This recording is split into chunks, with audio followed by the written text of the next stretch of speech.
స్థిరపరచువాడవు, స్థిరపరచువాడవు, బలపరచువాడవు, పడిపోయిన చోటే నిలబెట్టువాడవు, ఘనపరచువాడవు, హెచ్చించువాడవు, మా పక్షము నిలచి జయమిచ్చువాడవు. మీరు పాడతారు, ఏమైనా చేయగలవు.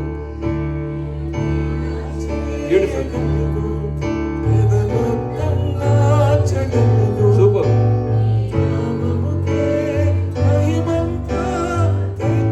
ఇంకా స్వరం ఎత్తి, ఏమైనా ఏమైనా చేయగలవు, కథ మొత్తం మార్చగలవు, నీ నామముకే మహిమంతా తెచ్చుకుందు. యేసయ్యా, యేసయ్యా, యేసయ్యా, నీకే నీకే సాధ్యము. యేసయ్యా, యేసయ్యా, యేసయ్యా, నీకే నీకే సాధ్యము. సర్వకృపానిధి, సర్వకృపానిధి, మా పరమకున్నది, నీ చేతిలోనే మా జీవమున్నది. హల్లెలూయా. ఒక్క మాట చెప్తా మీకు, నా లైఫ్లో జరిగిన టెస్టిమనీ. నా వైఫ్ ఇప్పుడు దేవుని కృపను బట్టి 6th month షీస్ క్యారింగ్.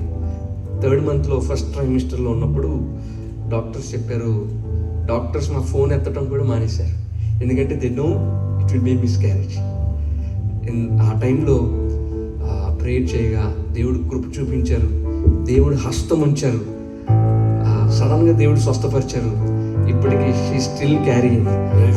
ఏదైనా చేయగలరు. డాక్టర్స్ రిపోర్ట్స్ కూడా ఆయన మార్చగల పరమ వైద్యుడు యేసయ్య. హల్లెలూయా, హల్లెలూయా. సో ఆయన ఏమైనా చేయగలరు కనుక ఖచ్చితంగా మీ జీవితంలో అద్భుతం చేస్తారు. మీ పట్ల బహు విస్తారమైన తలంపులు ఆయన కలిగి ఉన్నారు కనుక మనస్ఫూర్తి విశ్వాసంతో పాడండి. మీ జీవితంలో ఏదైతే కార్యం కొరకు మీరు ఎదురు చూస్తున్నారో, ప్రమోషనా, లేదంటే వివాహమా, లేదంటే స్టడీసా, జాబా, లేదంటే H1Bయా, గ్రీన్ కార్డా, నాకు తెలియదు. బట్ ఏమైనా చేయగలవు ప్రభా అని మనస్ఫూర్తి మీరు పాడినప్పుడు ఖచ్చితంగా దేవుడు మీ జీవితంలో కార్యం చేస్తాడు. అందుకే పాడతాం, సర్వకృపానిధి, మా పరమకున్నది, నీ చేతిలోనే నా జీవమున్నది. సర్వకృపానిధి, థ్యాంక్ యూ లార్డ్, మా పరమకున్నది, నీ చేతిలోనే మా జీవమున్నది. మా దేవా, నీ ఆలోచనలన్నీ ఎంతో గొప్పవి, ఒక మించిన కార్యములెన్నో జరిగించుచున్నవి. పడదాం, నా దేవా, నీ ఆలోచనలన్నీ ఎంతో గొప్పవి, మా ఊహకు మించిన కార్యములెన్నో జరిగించుచున్నావు. కమ్ ఆన్ చర్చ్, ఏమైనా ఏమైనా. Thank you lord. కథ మొత్తం మార్చగలవు. గ్లోరీ, నీ నామముకే మహిమంతా తెచ్చుకుందు. ఏమైనా ఏమైనా చేయగలవు, కథ మొత్తం మార్చగలవు. yes lord, నీ నామముకే మహిమంతా తెచ్చు. ఒకసారి అందరూ లేచి నిలబడి చేతులు పైకెత్తి, యేసయ్యా, యేసయ్యా, నీకే నీకే నీకే సాధ్యం. one last time, యేసయ్యని విగ్రహించారు. యేసయ్యా, యేసయ్యా, యేసయ్యా, నీకే నీకే సాధ్యము. యేసయ్యా,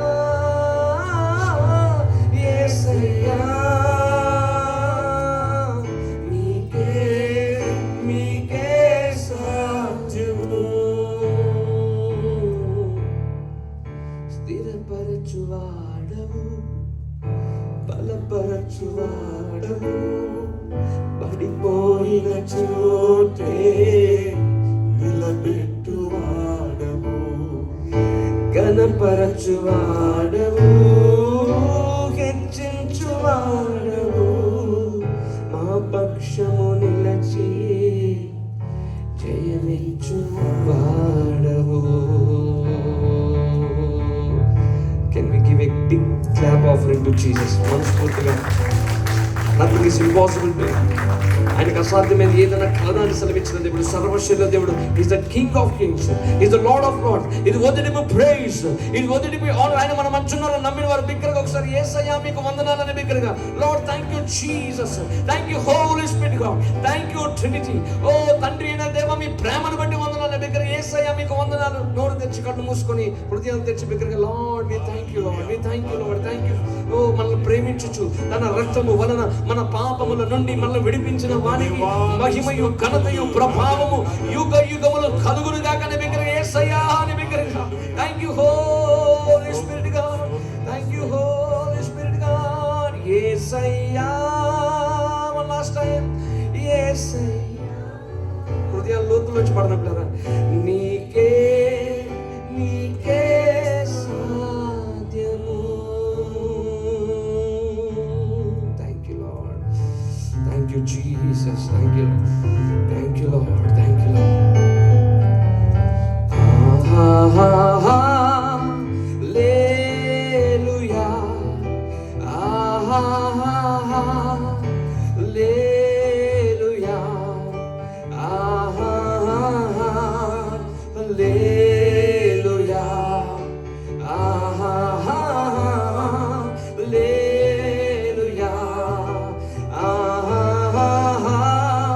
హల్లెలూయా. Yes Lord, hallelujah, hallelujah, amen. Heavenly loving Father, we give thanks to you, Lord. Thank you for the precious day. మీరు మా జీవితంలో ఈ దినాన్ని కానుకగా ఇచ్చారు, అందరి బట్టి వందనాలు అయినా. వాక్యమైన దేవుడిగా మీరు మాతో మాట్లాడండి, మమ్మల్ని బలపరచండి. అల్పుడు అయోగ్యుడు ఎన్నికలేని వాడిని మిసులు చోట మరుగుపరిచి అందరితో మాట్లాడండి. మీ వాక్యము వెల్లడు కూడా తోడనే వారికి వెలుగు కలిగినట్లుగా ప్రతి ఒక్కరిపైకి మీ వెలుగును ప్రకాశింపచేయమని అడుగుతున్నాము తండ్రి. వినగలిగిన చెవులు, గ్రహింపగల మనస్సు, మంచి నేల మీద పడు విత్తనములు ఉన్నట్టు మీ కార్యం జరిగించమని తండ్రి. వచ్చిన వారందరూ మీరు ఆశీర్వదించి, ఇదేనా ఆశీర్వాదం ప్రతి ఒక్కరికి అనుగ్రహించి మీరు పంపించమని, సహాయం చేయమని, కృప చూపించమని, మీ రెండవ రాకడకు మమ్మల్ని సిద్ధపరచమని, అతి త్వరలో రానయ్యున్న పెండ్లి కుమారుడైన యేసు నామములో ప్రార్థించి వేడుకుంటున్నాం మా ప్రియ పరలోకపు తండ్రి, ఆమేన్. బిగ్గరగా ఒకసారి చేతులపైకి అయితే హల్లెలూయా చేద్దాం. హల్లెలూయా, హల్లెలూయా, హల్లెలూయా. దేవుని వాక్యంలోనికి వెళ్దాం. ప్రకటన గ్రంథము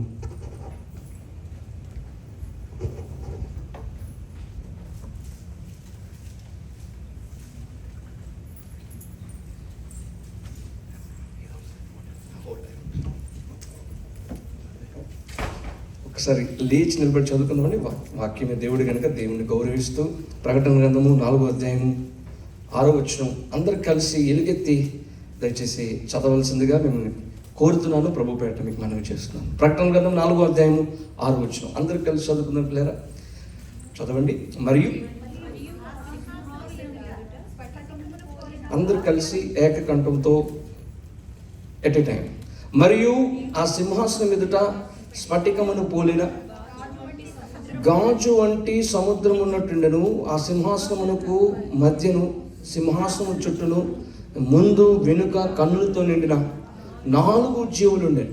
7వ వచనం ఎలుగెత్తి చదువుదాం. మొదటి జీవి సింహము వంటిది, రెండవ జీవి దూడ వంటిది, మూడవ జీవి మనుష్యుని ముఖము వంటి ముఖము గలది, 4వ జీవి ఎగురుచున్న పక్షిరాజు వంటిది. మరలా ఒకసారి 7th verse మరలా చూద్దాం. మొదటి జీవి సింహము వంటిది, ఎస్. రెండవ జీవి దూడ వంటిది, మూడవ జీవి మనుషుని ముఖము వంటి ముఖము గలది, 4వ జీవి ఎగురుచున్న పక్షిరాజు వంటిది. చిన్న ప్రార్థన. దయగలిగిన మా తండ్రి, మరొకసారి ధైర్యంతో మీ కృపా సింహాసనం వద్దకు వచ్చుచున్నాం. మా మంచి బోధకుడా మీకు స్తోత్రాలు తండ్రి. వాక్యము అర్థం ఉన్నట్లుగా ప్రకటన గ్రంథము అర్థమవునట్లుగా, గ్రాహ్యమవునట్లుగా తండ్రి మీ కార్యం జరిగించమని, సహాయం చేయమని, కృప చూపించమని మా మంచి బోధకుడని యేసు నామములో ప్రార్థించి వేడుకుంటున్నాం తండ్రి. ఆమేన్. దయచేసి కూర్చుందాం. You may be seated please. అందరికీ తెలుగు వచ్చు అనుకుంటున్నాను.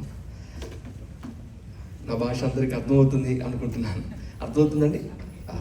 Are able to understand my language? Yes, okay. చాలా సంతోషం. దేవుడు మన పట్ల ఎంతో కృప చూపిస్తూ ఉన్నారు. దేవుని వాక్యాన్ని మనం చాలా శ్రద్ధగా వినాలి.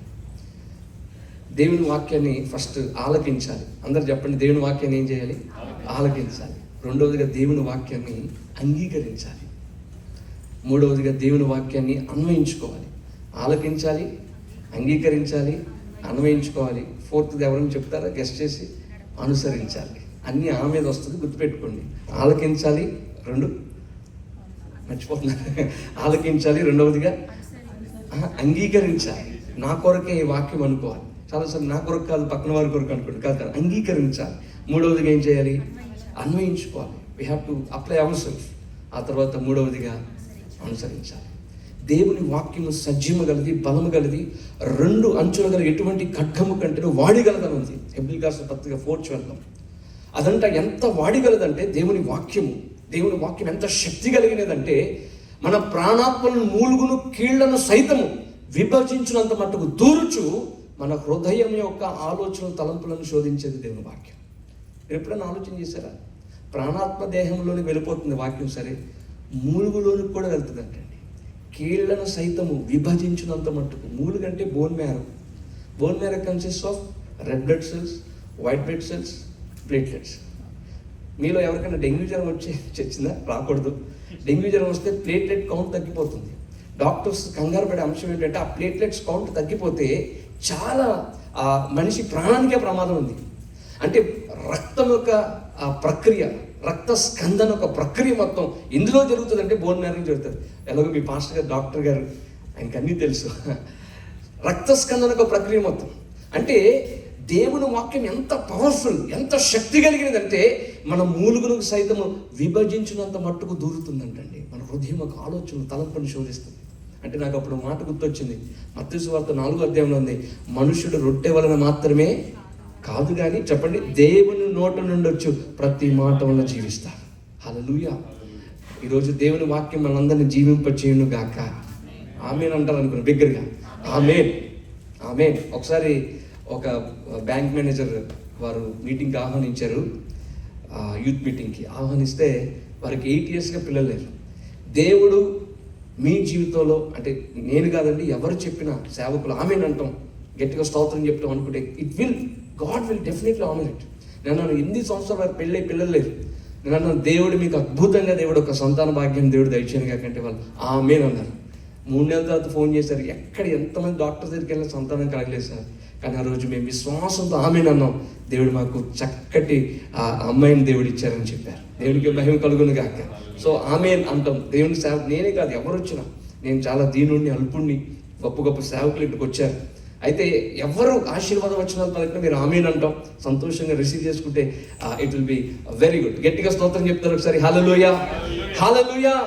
మాకు యాక్చువల్గా మా నాన్నగారు యేసురాజు గారు హైదరాబాద్లో పరిచర్య 26 మంది పాస్టర్స్ ఆయన దగ్గర అయ్యారు. అలాగే మా మామయ్య గారు అద్భుత్ కుమార్ గారు బైబిల్ మిషన్ గుత్తి. 2,26,000 మంది మా సంఘం అక్కడ Bible mission, the world's largest church కింద మొన్నే లండన్ బుక్ ఆఫ్ రికార్డ్స్లోకి వెళ్ళింది. అయితే రికార్డ్స్కి వెళ్ళడం ముఖ్యం కాదు, కానీ ఆ 2,26,000 మంది 2,26,000 పీపుల్ ప్రభు ఆకాశ మండలానికి వచ్చినప్పుడు రాకడమే కాదు, అది మేము ప్రయాసపడుతూ ఉన్నాం. But it's an honour. నిజంగా మీ మధ్య ఇక్కడ ఉండటం దేవుడు నాకు ఇచ్చిన భాగ్యం కింద నేను భావిస్తున్నాను. మీరందరూ చాలా చక్కగా వాక్యాన్ని వింటున్నారు. దేవుడు మిమ్మల్ని దీవించును గాక. దేవుని వాక్యము పిల్లలు మనకు ఔషధం, అన్ని ఔషధాలకు మించిన ఔషధం దేవుని వాక్యం. దేవుని వాక్యం మనకు ఆహారం మాత్రమే కాదు, కానీ మన ఆత్మకు ఆహారం మాత్రమే కాదు, కానీ ఔషధము. ఎందుకు చెప్తానంటే చాలామంది క్రైస్తవులు ఆశీర్వదింపబడకపోవడానికి కారణాలు, మొట్టమొదటి కారణం సినిమాకి వెళ్ళి వచ్చిన వారు స్టోరీ చెప్తారు, కానీ మందిరానికి వచ్చిన వారు ఈరోజు ఏ వాక్యం అంటే చెప్పలేరు. దేవునికి మందిరానికి వచ్చిన ఈరోజు ఏ వాక్యం చెప్పారు పాస్టర్ గారు చెప్పలేరు. ఒక సహోదరి ఇలాగే వాక్యం వినకపోతుంటే నేను అన్నా, ఎందుకు వచ్చావు మా ఇక్కడ అనలేములేండి, ఎందుకంటే ఇక్కడ ఏమంటే నెక్స్ట్ వీక్ మా బోర్డు చర్చిలో ఉన్నాయి శాన్ ఆంటోనియోలో అంటారు, అక్కడ మాత్రం బయటికి వెళ్ళిపోమని చెప్తాం. ఎందుకంటే వాళ్ళు బయటికి పంపించేస్తే మళ్ళీ ఇంకో గేట్లోంచి వచ్చేస్తారు. వెళ్ళిపోండి, వాక్యం వెళ్ళిపోతే వెళ్ళిపోండి అన్న అంటే అమ్మంది ఇలా నించొని చేతులు కట్టుకొని, అయ్యా నా భర్తకు బాగలేదయ్యా అందుకే వచ్చాను. నేను అన్నా, అమ్మ నువ్వు వాక్యాన్ని విను ఫస్ట్, నువ్వు ఎందుకు వచ్చావు? స్వస్థత కొరకు వచ్చావు కదా, నీ అన్నీ ఎందులో ఇమిడి ఉన్నది అంటే వాక్యంలో ఇమిడి ఉంది. నువ్వు వాక్యాన్ని సరిగ్గా వినుట వల్ల విశ్వాసం కలుగుతుంది. విశ్వాస సహితమైన ప్రార్థన రోగిని స్వస్థత. ఆమె ఏం బయటికి వెళ్ళిపోలేదు, బయటికి వెళ్ళిపోమన్నా సీరియస్గా అందరి మధ్య వెళ్ళిపోలేదు. అక్కడ ఉండి వాక్యాన్ని విని, వాక్యమైన తర్వాత కన్నీరు కార్చి విశ్వాసంతో ప్రార్థన చేసుకుంది. మరుసటి వారం వచ్చి ఇచ్చిన సాక్ష్యం ఏంటంటే, అయ్యా చాలా కాలంగా మంచం మీదే నా భర్త ప్యారలైజ్ అయిపోయాడయ్యా, నడవలేడు. నేను ఏ రోజైతే మీ గద్దింపునకు లోబడి వాక్యాన్ని సరిగ్గా ఉన్నానో ఇంటికి వెళ్ళేలోపు అద్భుతం జరిగిందయ్యా, మంచం మీద నా భర్త లేచి నడవటం ప్రారంభించాడని చెప్పించింది. గట్టిగా ఒకసారి చప్పలు కొడుతూ ప్రభువుని మహిమపరుస్తారు అనుకోండి. దేవునికి మహిమ కలుగును కాక. సో వాక్యాన్ని చాలా జాగ్రత్తగా వినాలని ఇవన్నీ చెప్పుకొచ్చా. నేను మధ్య మధ్యలో అడుగుతూ ఉంటాను, కొంచెం నన్ను కనికరించి మీరు జవాబులు చెప్పాలని కోరుతున్నాను. నేను ఎందుకంటే మీరు వింటున్నారో లేదో చూసుకుంటూ ఉంటాను అప్పుడప్పుడు. కనుక మీరు నేను అడిగే ప్రశ్నలకి ఒకవేళ మీకు అర్థం కాకపోతే, ప్రకటన గ్రంథం కనుక అర్థం కాకపోతే మరలా నన్ను అడగచ్చు. ఖచ్చితంగా వాక్యం అయిన తర్వాత మధ్యలో లేపి అడగచ్చు. సో ఖచ్చితంగా మీ కొరకు పాజ్ ఇచ్చి మరలా ముందుకు వెళ్ళడం జరుగుతుంది. ఈ ప్రకటన గ్రంథం అనేది బైబిల్లో చివరి పుస్తకం మనందరికీ తెలుసు. ప్రకటన అన్న మాటకు అర్థము ప్రత్యక్షత. చెప్పండి ఏమిటండి? ప్రత్యక్షత. ఈ ప్రకటన గ్రంథంలో 22 అధ్యాయాలు ఉన్నాయి. 22 అధ్యాయాలు, 22 చాప్టర్స్. ప్రకటన గ్రంథంలో 22 అధ్యాయాలు ఉన్నాయి. మొదటి అధ్యాయంలో యేసయ్య ఆయన మహిమ స్వరూపాన్ని యోహాను గారికి ప్రత్యక్షపరచుకున్నారు. 2-3 అధ్యాయంలో 7 సంఘాలు మనకు కనబడతాయి. 4-5 అధ్యాయంలో గొర్రెపిల్లైన యేసయ్య ఏ రీతిగా పరలోకులు ఉన్నారో ఆ అద్భుతమైన విషయాలు అందులో విశదపరచబడ్డాయి. 6-18 అధ్యాయం వరకు చదివితే ప్రకటన గ్రంథం చాలా భయం వేస్తుందండి. ఎందుకంటే ఈ భూమి మీద దేవుడు ఏ రీతిగా తీర్పులు తీర్చబోతున్నారు అవన్నీ 6-18 అధ్యాయం వరకు ఉన్నాయి. ఎవరికి భయం వేస్తుంది అని అంటే రక్షణ గురించి నిశ్చయత లేని వారికి భయం వేస్తుంది. అయితే ఎవరైతే రక్షణ భయంతో వణుకుతో కొనసాగించుకుంటారో ఖచ్చితంగా ఈ ప్రకటన గ్రంథం అనేది వారికి విజయ గ్రంథం. హల్లెలూయా. సో 18 అధ్యాయం వరకు ఈ విషయాలు ఉన్నాయి. 19 అధ్యాయంలో సెకండ్ కమింగ్ గురించిన విషయాలు చాలా అద్భుతంగా దేవుడు రాయించారు యోహాను గారి ద్వారా. అలాగే 20, 21, 22 అధ్యాయంలో పరలోకం ఎంత అద్భుతంగా ఉంటుందో చాలా అద్భుతంగా దేవుడు యోహాను గారి ద్వారా రాయించారు. పరలోకం ఎంత అద్భుతంగా ఉంటుందో, నరకం ఎంత అద్భుతంగా ఉంటుందో తెలిస్తే చిన్ని పాపం కూడా చేయడండి మనిషి. చదవాలి బైబిల్ 20, 21, 22 చాప్టర్స్లో పరలోకం ఎంత అద్భుతంగా ఉంటుందో చాలా అద్భుతమైన విషయాలు అందులో రాయబడి ఉన్నాయి.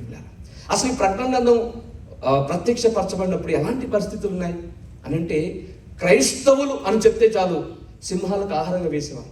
రోమ్లో మీ అందరికీ తెలుసు కొలోషియం అని ఉంటుంది. అక్కడ సింహాలకు ఆహారంగా వేసేసేవారు క్రైస్తవ బిడ్డల్ని, పసికందరిని.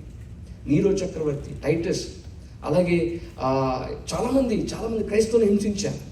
డొమిషియన్ అనే చక్రవర్తి ఆ టైంలో యోహాను గారిని పట్టుకొని అనేక మంది క్రైస్తవత్వంలోకి వస్తున్నారని చెప్పి, అనేక మంది ప్రభు బిడ్డలుగా మారుతున్నారని చెప్పి యోహాను గారిని పట్టుకొని వేడి కాగుచున్న నూనెలో వేశారు. వేస్తే జరిగిన అద్భుతం ఏంటి తెలుసా అండి? యోహాను గారు వేడి కాగుచున్న నూనెలో ఈత కొట్టడం ప్రారంభించారంట. మనకి కాగుచున్న నూనె అంటే బజ్జీలు వేసుకుంటారు, మరి మీరు ఏం వేసుకుంటారో తెలియదు. అప్పట్లో అండి కాగుచున్న నూనె అంటే ఇంత ఏరియాలో కొన్ని రోజుల తరబడి నూనెను కాగబెట్టి వృద్ధాప్యంలో ఉన్న యోహాను గారిని ఆ పడవేస్తే పిల్లరా, ప్రభు యోహాను గారితో ఉన్నారు, ఏమీ కాలేదు, ఆయన ఈత కొట్టడం ప్రారంభించారు. అప్పుడు ఈ డొమిషన్ క్రూడ్ అనుకున్నాడు, ఇంకా అసలు ఎలా చంపాలి యోహాను గారిని. యోహాను గారు తెలియకుండా తింటున్న ఆహారం విషం పెట్టాడు. యోహాను గారు తిన్నారు, ఏమవ్వలే. ఇంకా అనుకున్నాడు, ఈయన చంపటం నా వల్ల కాదని, దేవుడు ఈయనతో ఉన్నారు కనుక ఆయన ఏం చేశారంటే పద్మాసు ద్వీపంలో పడవేశారు. చెరలోనికి. అక్కడ ఆహారం ఉండదు, నీళ్లు తాగనంటే ఉప్పు. అలాంటి భయంకరమైన పరిస్థితుల్లో ఈ ప్రకటన గ్రంథం ప్రత్యక్షపరచబడింది. గట్టిగా స్తోత్రం చెప్తారు హల్లెలూయా. సంభవింపనైన సంగతుల గురించి చాలా అద్భుతంగా దేవుడు రాయించారు యోహాను గారి ద్వారా. సో 4వ అధ్యాయంకి వచ్చేటప్పుడు యోహాను గారు పద్మాసు ద్వీపంలో ఉన్నప్పుడు ఆయన లాక్డౌన్లో ఉన్నారు. మనకు కూడా లాక్డౌన్ వచ్చింది. ఆయనదేమో పద్మాసు ద్వీపంలో ఆయన లాక్డౌన్. ఆ లాక్డౌన్లో ఉన్నప్పుడు ఆయన ఎక్కడ ప్రభు వైపు చూశారు. ప్రభు వైపు చూసినప్పుడు ప్రభు ఆయన పరలోకానికి తీసుకుని వెళ్ళారు. థియాలజీలో థియోఫినా అన్న మాట ఉపయోగించబడింది. పరలోకపు దర్శనాన్ని కొంతమందే చూశారు. హెచ్కేల్ గారు చూశారు, యోహాను గారు చూశారు, పౌలు గారు చూశారు. నేను పరవశుడిని ప్రభువుని చూచితును అన్నారు. దాన్ని థియోఫినా అన్నారు. కొంతమంది యెషయా భక్తుడు చూశారు. అత్యున్నత సింహాసనం పైన ప్రభు ఆశీనుడైనట్టు చూచితిని అన్నారు. ఇవన్నీ దాన్ని థియోఫినా అన్నారు. యోహాను గారు కూడా పరలోకపు ఆ దర్శనాన్ని చూసి పరలోకానికి కొనుపబడ్డారు. ఆయన పరలోకంలో ఆయన ఆత్మవర్షుడై ఉండగా ఆయన పరలోకం కొనుపబడినప్పుడు జరిగిన విషయం ఏంటంటే ఆయన ముందు ఒక సింహాసనం వేయబడినట్లు. చాలా జాగ్రత్తగా వినండి. నేను మెయిన్ టాపిక్ మన వచనంలోకి వచ్చేస్తున్నాను. చాలా జాగ్రత్తగా వినండి. ఆయన ముందు ఒక సింహాసనము వేయబడినట్లేరా. ఆ సింహాసనం మీద కూర్చుని ఉన్నవాడు ఎలా ఉన్నారంటే సూర్యకాంత పద్మ రాగములు పోలినవాడు అంట. అది మాత్రమే కాదు, ఆయన చుట్టూ ఒక ఇంద్రధనుస్సు ఉన్నది. ఆ సింహాసనం చుట్టూ ఒక వింత చూస్తూ ఉన్నారు యోహాన్ గారు. ఏంటి ఆ వింత అంటే సింహాసనానికి చుట్టూ మధ్య 4 వింత జీవులు కనబడుతూ ఉన్నాయి. ఇంగ్లీష్లో బీస్ట్స్ అని ఉంది. 4 వింత జీవులు. అసలు ఏంటండి 4 వింత జీవులు, అసలు ఏమిటి అనేది ఈరోజు సందేశం. ఎందుకు ఆ 4 జీవుల ఆకారం ఎలా ఉంది చూడండి ఒకసారి. ప్రకటన 4:7 చూస్తే చూడండి ఎలాగుంది పిల్లలు, చదవండి. మొదటి జీవి ఎటువంటిది అంటండి? గట్టిగా చెప్పాలి. మొదటి జీవి ఎటువంటిది? సింహము వంటిది. తర్వాత రెండవ జీవి దూడ వంటిది. మూడవ జీవి చదవాలి మనుషుని ముఖము వంటి ముఖము గలది. తర్వాత 4వ జీవి ఎగురుచున్న ఫ్లయింగ్ ఈగల్, ఎగురుచున్న పక్షిరాజు వంటిది. అసలు ఏమిటండి 4 జీవులు ఏం చేస్తున్నాయి అంటే దేవుని సింహాసనాన్ని క్యారీ చేస్తున్నాయి. ఈ 4 జీవులు ఏం చేస్తున్నాయి అని అంటే భూత భవిష్యత్ వర్తమాన కాలంలో సర్వాధికారులు దేవుడు పరిశుద్ధుడు పరిశుద్ధుడు పరిశుద్ధుడని స్తుతిస్తూ ఉన్నాయి. అయితే ఇప్పుడు నా ప్రశ్న ఏమిటంటే అసలు ఎందుకు ఈ 4 జీవులు 4 రూపాల్లో ఉన్నాయి? మొదటి జీవి ఎటువంటిది అంటండి? మళ్ళీ మాట్లాడాలి మీరు ఒకసారి. మొదటి జీవి ఎటువంటిది? కొంతమంది ఊరుకున్నంత ఉత్తమం లేదు, బోడుకున్నంత సుఖం లేదు అన్నట్టు తెలుసా. బాగా గుంటూరులో మీరు పాస్టర్ గారు గుంటూరే కాబట్టి సామెతలు బాగా తెలుసుంటాయి పాస్టర్ గారికి మాకు.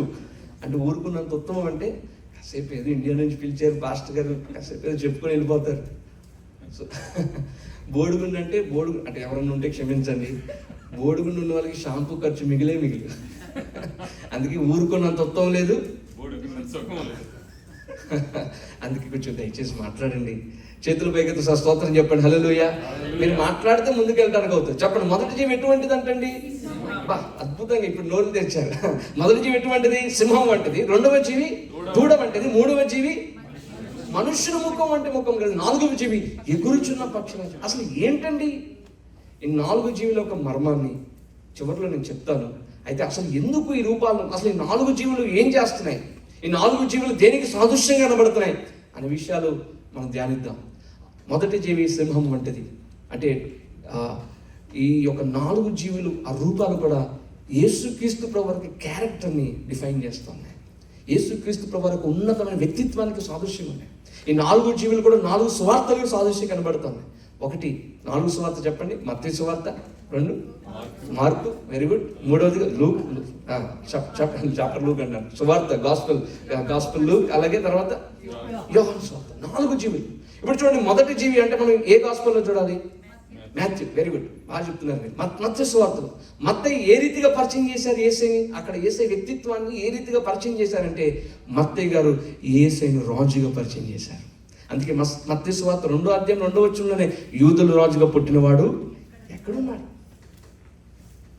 అలా ఇలాంటి విషయాలన్నీ చాలా అద్భుతంగా మత్తయి సువార్తలో మనం చూస్తాం. పిలాతు అడుగుతారు యేసయ్యను, నీవు రాజువా అంటే యేసయ్య ఏమన్నారు?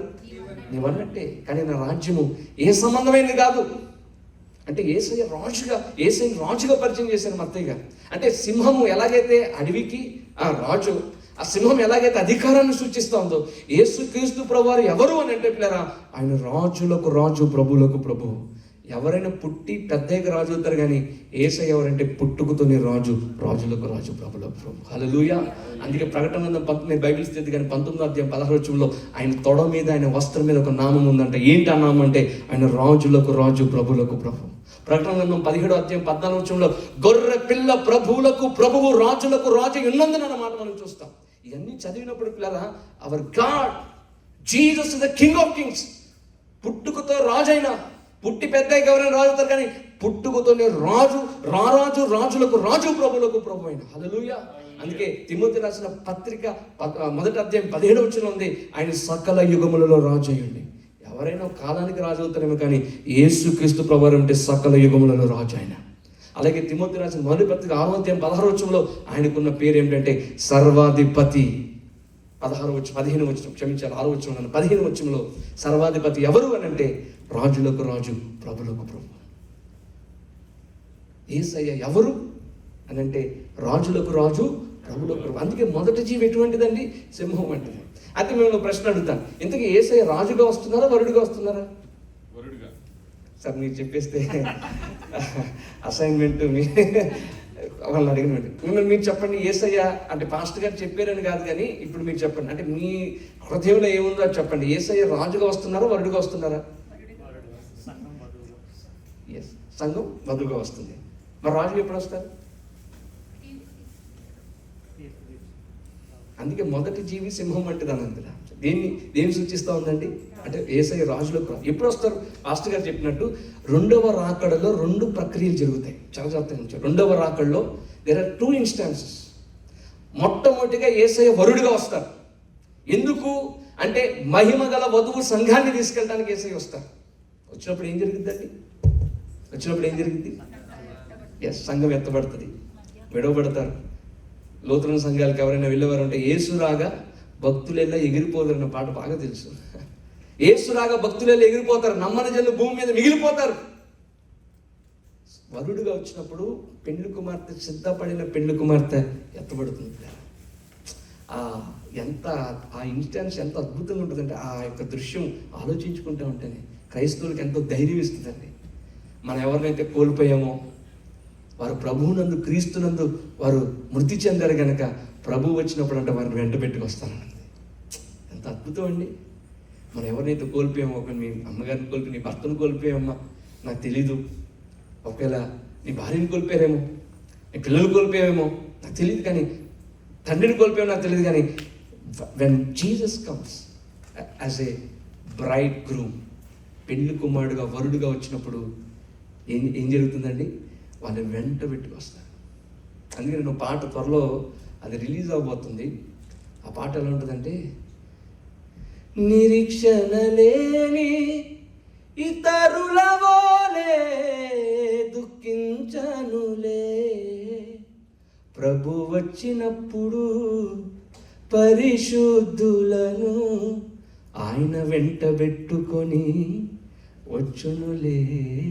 మనందరికీ ఒక నిరీక్షణ ఉందండి, శుభప్రదమైన నిరీక్షణ. ఏంటంటే ప్రభు వచ్చినప్పుడు మనం ఎవరినైతే కోల్పోయామో వారిని వెంట పెట్టుకొని వస్తారు, వారిని మరలా చూస్తాం. ఎస్, హల్లెలూయా. సంఘం ఎత్తబడుతుంది. వారు ముందెళ్తారా, మనం ముందెళ్తారా? కరెక్ట్గా చెప్పాలి. ఇది కూడా వారు ముందెళ్తారా, మనం ముందెళ్తామా? సజీవులమై నిలుచు మనమని ఉంది బైబిల్లో, తెస్సలోనికీయులకు రాసిన పత్రికలో.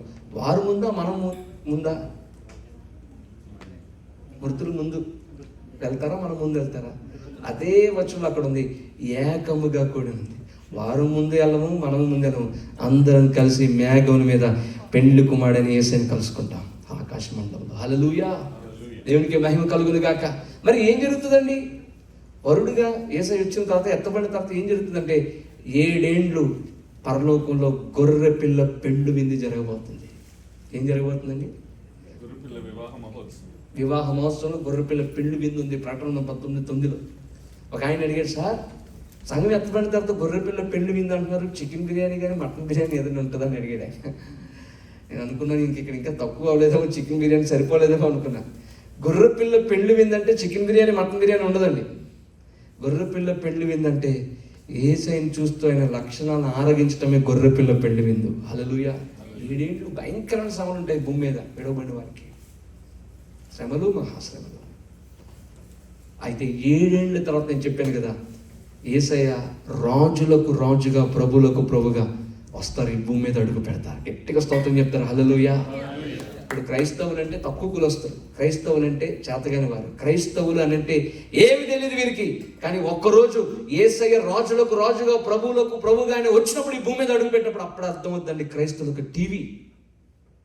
ఆయన ఈ భూమి మీద అడుగు పెట్టి యెరూషలేమును కేంద్రీకంగా చేసుకుని 1000 ఏండ్ల పరిపాలన చేస్తారు. ఎంత అద్భుతంగా ఉంటుందంటే జస్ట్ ఒక గ్లిమ్స్ ఇస్తాను మీకు ఆ 1000 ఏండ్ల పరిపాలన గురించి. ఆ 1000 ఏండ్ల పరిపాలన అంట పులి మేక కలిసి వేస్తాయి, కలిసి నిద్రపోతాయి. పిల్లలంట నాగపాముని ఎత్తుపట్టుకుంటారంట 1000 ఏళ్ళ పరిపాలన. ఏ జీవి కూడా హాని చేయదు. ఇప్పుడు పులి పక్కన మేకను పెడితే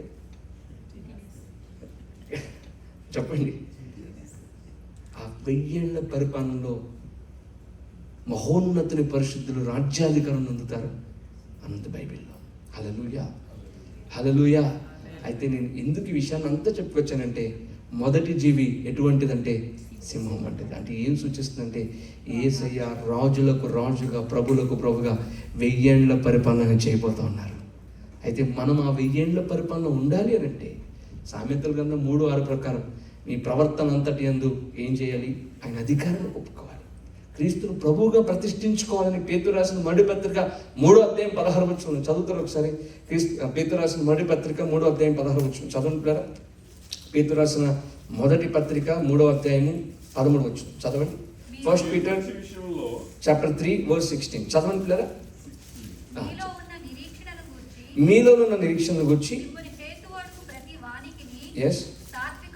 సాత్వికముతోను భయముతోను సమాధానము చెప్పుటకు ఎల్లప్పుడూ సిద్ధముగా ఉండి, చూడండి, మీ హృదయముల యందు చూడండి ఏం చేయాలంటే క్రీస్తును ప్రభువుగా. అంటే ఏమిటి? ప్రభువు అంటే పరిపాలకుడు, ప్రభువు అని అంటే నా రాజు అని అర్థం. అంటే ఎవరైతే క్రీస్తుని ఒకసారి చూస్తారా, బైబిల్ మీరు చూసేలోపు వెళ్ళిపెట్టేట్టుంది, అందుకే ఇటు చూడండి ఒకసారి. చూడండి, క్రీస్తుని ఎలా ప్రతిష్ఠించుకోవాలంటే అండి ప్రభువుగా. ప్రభువుగా అంటే Lord, I'm coming under your lordship.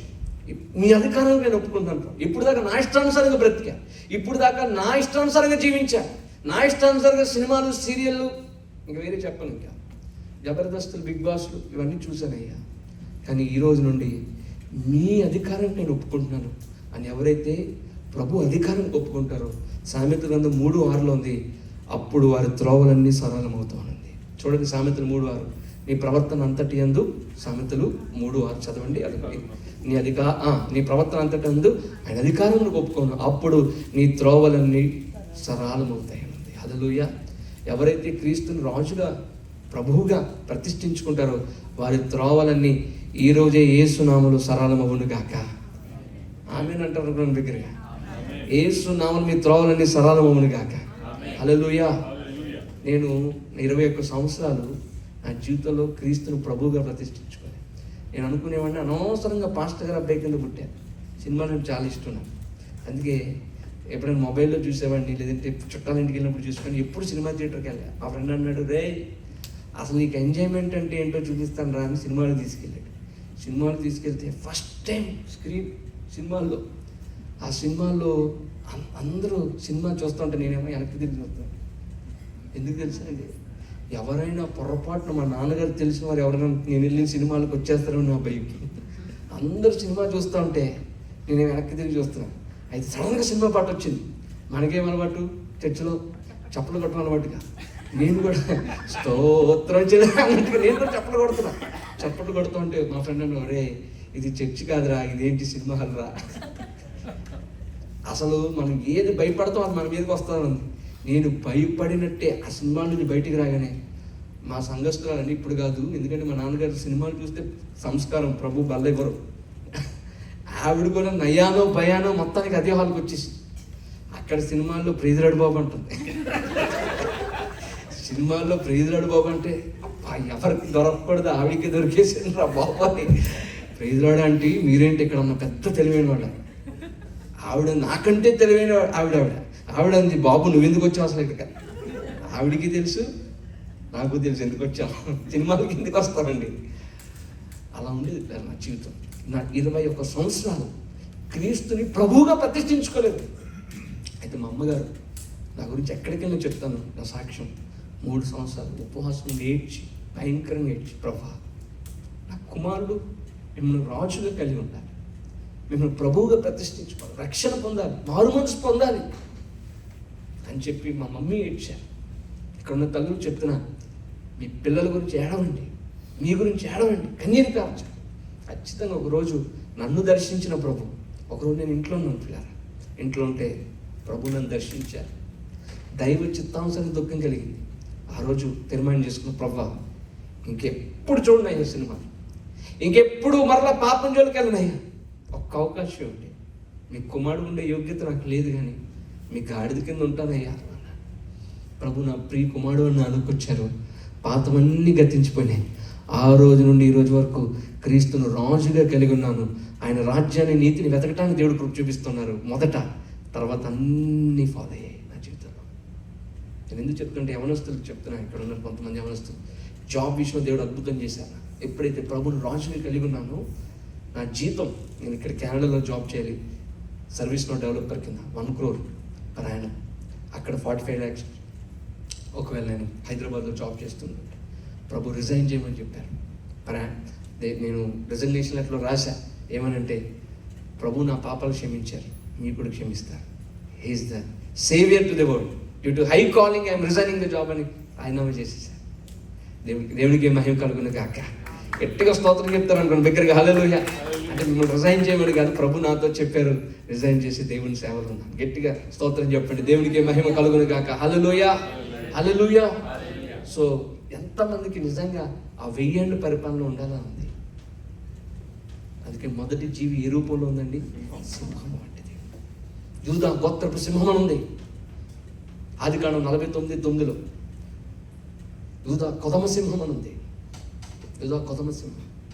Yes, మనందరికి తెలుసు పాట, యూదా గోత్రపు సింహమైన యేసయ్యా మన అండ. అప్పుడు తెలుస్తుందండి అసలు క్రైస్తవుల యొక్క టీవీ. మనం తెలుసు, ఈ వచ్చిన మనకు తెలుసు, ప్రతి మోకాళ్ళు వంగుతుంది, అప్పుడు ప్రతి నాలుక ఆయన ప్రభువు అని ఒప్పుకుంటుంది. అప్పుడు 1000 ఏళ్ళ పరిపాలనకు ముందు. దేవునికి మహిమ కలుగును గాక. ఆ 1000 ఏళ్ళ పరిపాలన ఉండే భాగ్యాన్ని దేవుడు మన అందరికి ఇచ్చును గాక. ఎవరైతే ప్రభువుని, క్రీస్తుని ప్రభువుగా కలిగి ఉంటారో, ప్రతిష్ఠించుకుంటారు, డెడికేట్ చేసుకుంటారు, వారి హృదయాన్ని ప్రభుకి ఇస్తారు, ఖచ్చితంగా వారికి ఏముంటుంది చెప్పండి? 1000 ఏళ్ళ పరిపాలన స్థానం ఉంటుంది. దేవునికి మహిమ కలుగును గాక. సో ఇప్పుడు మొదటి జీవి ఎటువంటిదండి? వెరీ గుడ్, సింహం అంటే. నాతో ఉన్నారు, మీరు వెళ్ళిపోలేదు. ఇక్కడ నుంచి శాన్ అంటేను దాటి, అటు ఆస్టిన్ దాటి అటు నుంచి వెళ్ళిపోతుంటారు కొంతమంది. వెళ్ళలేదు, నాతోనే ఉన్నారు. దేవునికి మహిమ కలుగును గాక. సో రెండవ విషయం ఎటువంటిది? దూడ వంటిది. అసలు బైబిల్ ఎంత యాక్యురేట్ అంటే ఎందుకు చెప్తానంటే, బైబిల్ కొన్ని వందల సంవత్సరాల కాలం రాయబడింది. ఒక్కరు రాయలే, 40 మందిని వ్యక్తులను దేవుడు ఉపయోగించుకొని రాశారు. కానీ ఒకరికంటే ఒకరికి సంబంధం లేదు, ఒకరికొకరు సంబంధం లేదు, అయినా థీమ్ అంతా ఒకటే. యాజ్ ఇట్ ఈస్ యోహాను గారు ఏ దర్శనాన్ని అయితే చూశారో, కొన్ని వందల సంవత్సరం పూర్వమే, యోహాను గారు చూడక ముందే హెచ్కేల్ గారు చూశారు.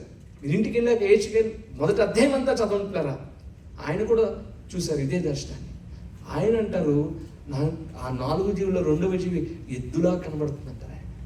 ఇక్కడ ఎద్దు కూడా ఒకే జాతికి సంబంధించిన, అంటే ఏంటి రెండవ జీవి ఏం సూచిస్తోంది అంటే, ఇప్పుడు రెండవ జీవి అంటే ఏ సువార్తలు చూడాలండి?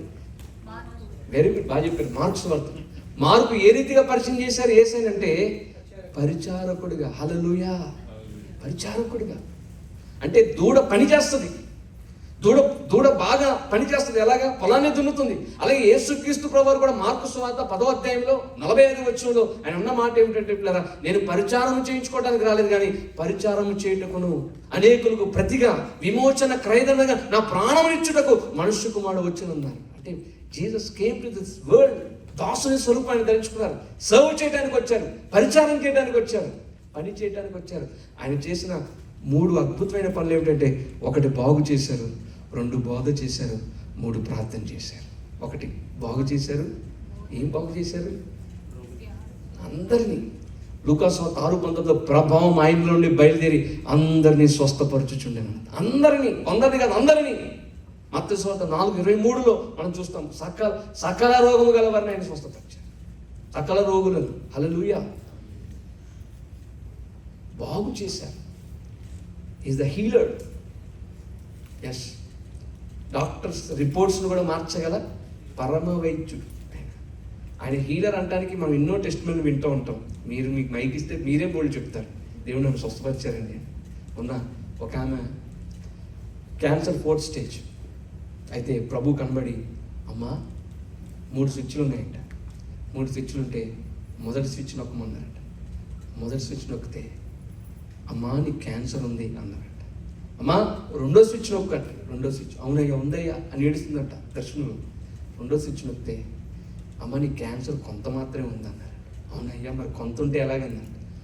మూడో స్విచ్ నొక్కగానే అమ్మ నీకు ఇంక క్యాన్సర్ లేదు, పూర్తిగా నయమైపోయిందంటే ఆమె ఓల్డ్ రిపోర్టు న్యూ రిపోర్ట్ తీసుకొని వచ్చింది మొన్న. క్యాన్సర్ కణాలే లేవని ఆశ్చర్యపోయారు డాక్టర్స్. అంటే అప్పుడు హీలరే, ఇప్పుడు కూడా హీలర్. దేనికి హీలర్ అయినా కేవలం మన శరీరానికి మాత్రమే కాదు, ఆత్మకు కూడా ఆయన ఎవరు అని అంటే హీజ్ ద హీలర్. ఆత్మకున్న రోగం, పాప రోగంను కూడా తీసివేసే ఆయన ఎవరంటే పరమవైద్యుడైన. హల్లెలూయా. అది మాత్రమే కాదు, కొన్నిసార్లు మీరు చాలా దూర ప్రాంతాల నుంచి ఇక్కడికి వచ్చారు, దేవుని పిలుపుకి తీసుకొచ్చారు. కొన్నిసార్లు మానసికంగా కూడా నలిగిపోతారు, ఎమోషనల్గా ఒంటరితనాన్ని ఫీల్ అవుతారు, తల్లిదండ్రులకు దూరంగా, కొన్నిసార్లు బంధుమిత్రులకు దూరంగా ఇండియాలో ఉంటారు, కొన్నిసార్లు మిస్ అవుతూ ఉంటారు, కొన్నిసార్లు మానసికంగా నలిగిపోతుంటారు. ఒక భర్త భార్యను అనుమానిస్తే ఎంత వేదనండి, భార్య ఎంత నలిగిపోతుంది. ఒక భార్య భర్తను అనుమానిస్తే భర్త ఎంత నలిగిపోతాడు. చాలాసార్లు మా పాస్టర్ల బాధ ఎవరికి అర్థం కాదండి. తెలుసా పాస్టర్ గారు, నేను అనుకుంటాను ఆయన ఎంతగా ఒంటరిగా ఎంత కన్నీరు కారుస్తారో నాకు తెలియదు, కానీ నాకు ఆయన చూడగానే అర్థమైంది. పాస్టర్ గారు కానీ కుటుంబం కానీ ఎస్ ఎంత కన్నీరు కారుస్తారు సంఘస్థుల గురించి, నీ గురించి.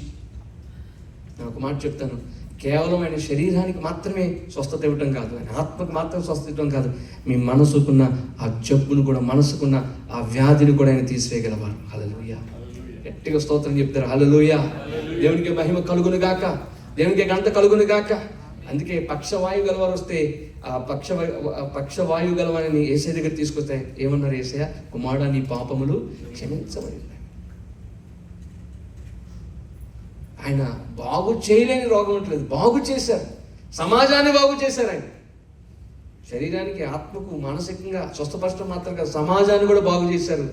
అప్పట్లో కుల వ్యవస్థ ఉండేది, యూదులైన వారు సుంకరులతో స్నేహం చేయరు.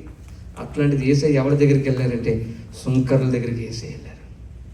సుంకరుల స్నేహితుడు అనిపించుకున్నారు, పాపుల స్నేహితుడు అనిపించుకున్నారు. హల్లెలూయా. గట్టిగా స్తోత్రం చెప్పండి. హల్లెలూయా. సో బాగు చేశారు ఆయన. చెప్పండి ఏం పరిచారం చేశారు? రెండవ జీవి ఎటువంటిది? మళ్ళా మన మూలవాక్యం. మొదటి జీవి సింహము వంటిది, రెండవ జీవి వింటున్నారా, దూడ వంటిది. దూడ ఏం చేస్తుంది? పరిచారం చేస్తుంది. యేసయ్య కూడా పరిచారకులకు వచ్చారు. ఏం పరిచారం చేశారంటే నెంబర్ 1 బాగు చేశారు, రెండవదిగా చెప్పాలి బాధ చేశారు. మరి ఏం బాధ చేశారు? లోకము పుట్టినది మరుగైన సంగతులన్నీ ఆయన బోధించారు. లోకము పుట్టినది మొదలు మరుగైన సంగతులన్నీ కూడా ఆయన బోధించారు.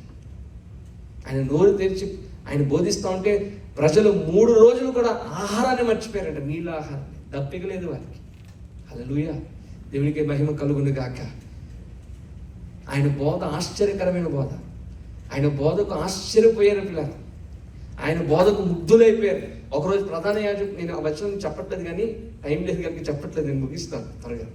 ఒకసారి ప్రధాన యాజకులు భట్టులు పురమాయించి యేసయ్యని తీసుకుని రండి, అరెస్ట్ చేసుకొని తీసుకుని రండి అంటే యేసయ్య మాట్లాడుతూ ఉంటే వారు ఆ మాటలకు ఆకర్షితులైపోయి వెనక్కి ఒట్టి చేతులతో వస్తే అడుగుతారు, ఏమీ మీరు యేసయ్యని తీసుకురాలేదంటే ఆ మనుష్యుడు మాట్లాడినట్టు ఎవ్వరు ఎన్నడూ మాట్లాడలేదన్నారు. అదండి ఆయన బోధ. ఎస్, జీవింపజేసే బోధ యేసయ్య, కట్టే బోధ, గాయములను కట్టే బోధ. హల్లెలూయా. అందుకే నేనే జీవాహారం అన్నారు. అంటే ఆయన ఏం చేశారు? ఫస్ట్ బాగు చేశారు, బోధ చేశారు. మూడవదిగా ఆయన చేసింది ఏమిటంటే ప్రార్థన చేశారు. ఆయన చేసిన పరిచయం ఏమిటంటే ప్రార్థన. హెబ్రీయులకు రాసిన పత్రిక 5:7 ఉంది. ఆయన శరీరధారి అయిన దినాల్లో ఎలా చేశారంటే రోదనముతో కన్నీళ్లు విడిచుచు ఆయన విజ్ఞాపన చేశారు అంతే. ఎస్, ఇప్పటికీ ఆయన విజ్ఞాపన చేస్తున్నారు. నిర్విరామంగా ఆపకుండా చేస్తున్న పరిచయం, యేసయ్య చేస్తున్న పరిచయం ఏంటంటే మీ కొరకు నా కొరకు నిరంతరం విజ్ఞాపన చేస్తున్న విజ్ఞాపనకర్త. అయితే నేనేమంటానంటే ఈ రెండవ జీవులను మనమేం నేర్చుకోవాలంటే, సో మనమేం పరిచయం చేస్తాం. దేవుడి చర్చిలోనికి మిమ్మల్ని నిలబెట్టారు, చర్చిలో నాటారు, సంఘంలో నాటారు. What are we doing? ఏం చేస్తున్నావు దేవుని కొరకు? అంటే దేవుని కొరకు మన టైంని, ట్రెజర్ని, టాలెంట్ని ఖర్చు పెట్టగలుగుతున్నావు?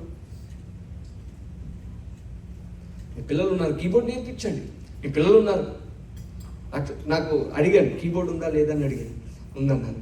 ఇక్కడికి వచ్చాక ప్లే చేసే వాళ్ళు ఉన్నారా లేదంటే లేదన్నారు. Why don't you? నేను దేవునికి ఉపయోగపడాలి, ఒట్టిగా వెళ్ళిపోకూడదు. మా నాన్నగారు మాట అంటారు, యేసురాజు గారు, కాకిలా కలకాలం బ్రతికే కంటే హంసలాగా 6 నెలలు బ్రతికితే చాలంట. చెప్పండి, కాకిలాగా కలకాలం అంటే కాకి కలకాలం బ్రతుకుతాను ఉపయోగం ఉండదు, కానీ హంసలాగా దేవుడి కొరకు ఉపయోగపడాలి. నేను దేవుడి కొరకు నా సమయాన్ని, నా బలాన్ని, నా ధనాన్ని ఖర్చు పెట్టాలి అని ఎవరైతే ముందుకు వస్తారో ఖచ్చితంగా దేవుడు వాళ్ళు వాడుకుంటారండి. ఎస్, ఖచ్చితంగా వాడుకుంటారు. గుత్తిలో మా మామయ్య గారు ఒకసారి బాత్రూమ్ అటు సైడ్ వెళ్తూ ఉంటే అన్నీ చూస్తుంటే, అంతమంది లక్షల మంది జనం కదా, వెళ్తూ ఉంటే ఒక డాక్టర్ గారు కుమార్తె బాత్రూమ్ కడుగుతున్నారు. కడుగుతుంటే, ఏంటి సార్ మీరేంటి సార్, డాక్టర్ గారు ఎందుకండి అంటే, లేదు సార్ మాకు ఆశీర్వాదం, ఇది మాకు ఆశీర్వాదం సార్, ఇది మేము ఎప్పుడు కడుగుతాం బాత్రూమ్. మీకు ఇప్పుడు తెలిసి ఉండొచ్చు కానీ మేము ఎప్పుడు కడుగుతాం. ఒక డాక్టర్ అయ్యుండి బాత్రూమ్ కడుగుతున్నారు అంటే, నేను అనేది అలా చేయలేదు. మనం ఏం చేస్తున్నాం? దేవుడి కొరకు మనం ఏం ఉపయోగపడుతున్నాం? నేను ఒక మాట అంటాను, ఇస్తరాకు తీసినా సరే దేవుడు దానికి ప్రతిఫలం దేవుడు ఇస్తారు. అవునండి, పని చేయాలి. మనం ఏం చేయాలి? మనం కూడా బోధ చేయాలి. ఏం చేయాలి? సువార్తను ప్రకటించాలి, సాక్ష్యం చెప్పాలి. అనేకులు నశించిపోతున్న ఆత్మలకు మనం ఏం చేయాలి అని అంటే, ఆయన ప్రేమను చాటాలి. బోధ చెప్పాలి, సాక్ష్యం చెప్పాలి, సువార్త చెప్పాలి. చెప్పండి, బోధ చెప్పాలి, సాక్ష్యం చెప్పాలి, సువార్త చెప్పాలి. టచ్ ఫోన్ కొనుక్కుంటే అందరికి చెప్తాం, గ్రీన్ కార్డు వస్తే అందరికి చెప్తాం. మరి యేసయ్య నీ పాపాలు క్షమించారని ఎవరికైనా చెప్పారా?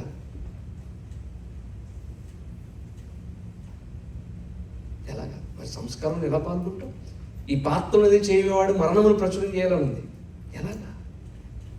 నేనేమంటానంటే, మా మామయ్య గారు అనే మాట చెప్తున్నాను, ఏ సంఘం కరెక్ట్ అయింది కాదంట. అలాగని మా బైబిల్ మిషన్ గుర్తియా, ప్రిన్స్ ఆఫ్ పీస్ మినిస్ట్రీసా, అది కూడా కాదంట. ఏ సంఘం కరెక్ట్ అయింది అని అంటే, ఏ సంఘంలో నక్షత్రాలు ఉంటారో, అనేకులు నీతి మార్గం అనుసరించినట్లుగా తిప్పే నక్షత్రాలు ఉంటారో, ఆ సంఘం కరెక్ట్ అయింది. అంటే 100 మంది ఉంటే నెక్స్ట్ ఇయర్కి ఎంతమంది అవ్వాలి? సంఘం 200 అవ్వాలి. అలాగే మా సంఘం కరెక్ట్ అంటే కాదు. ఎంతమందికి చెప్పగలుగుతున్నాం సువార్త? అసలు ఎంత మనలో ఆ ఆశ, బర్డెన్, నశించిపోతున్న ఆత్మల పట్ల బర్డెన్ ఎంతమందికి ఉంది? మా ఫిజిక్స్ లెక్చర్ ఉండేవాడు, ఒకసారి నన్ను కొట్టడానికి వచ్చాడు. లెక్చరర్ కాబట్టి కొడతాడు, ఎందుకంటే అల్లరి చిల్లరగా ఉండేవాడు. ఫిజిక్స్ లెక్చర్ సువార్త చెప్తే ఆయన ఒకరోజు ఫోన్ చేశాడు, చర్చికి వస్తున్నాను. కొట్టడానికేమనుకున్నాను, చర్చికి వస్తున్నాను. ఆయనకే మా నాన్నగారు బాప్తిసం ఇచ్చారు, ఆత్మీయ కుమారుడు అయిపోయాడు. దేవునికి మహిమ కలుగును గాక. అలా ఆఫీస్లో, నేను ఎక్కడుంటే ఆఫీస్లో సాఫ్ట్వేర్ జాబ్ చేసేటప్పుడు నేను సువార్త చెప్పాను. ఒక అక్కకి సువార్త చెప్తే ఆమె ఎన్ని మాటలు తిట్టిందో. నా జీవితంలో ఇప్పుడు అన్ని చెడ్డ మాటలు లేదు. అయితే ఇంటికి వెళ్ళి ఏడ్చి ప్రార్థన చేసుకున్న, ప్రభా విత్తనం మీ ఆహారం నీళ్ల మీద వేయము, చాలా దినం అయిన తర్వాత దాని పంట పోతుంది ప్రసంగి గ్రంథం. అది చేశానయ్యా నేను.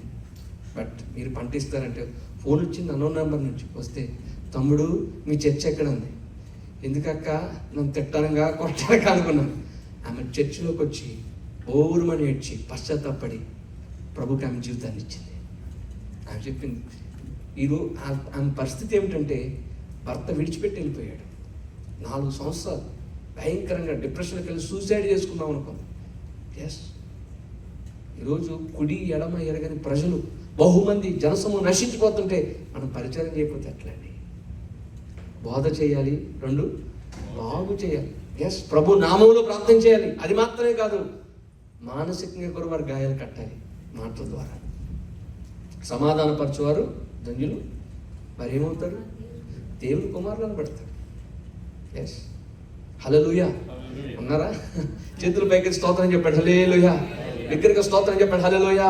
ఇలా సాక్ష్యాలు చెప్తే ఎవరైతే దేవుని పని చేస్తారో, ఎవరైతే దేవుని కొరకు నిలబడతారో, మరలా చెప్తారు, వారి కొరకు దేవుడు నిలబడతారు.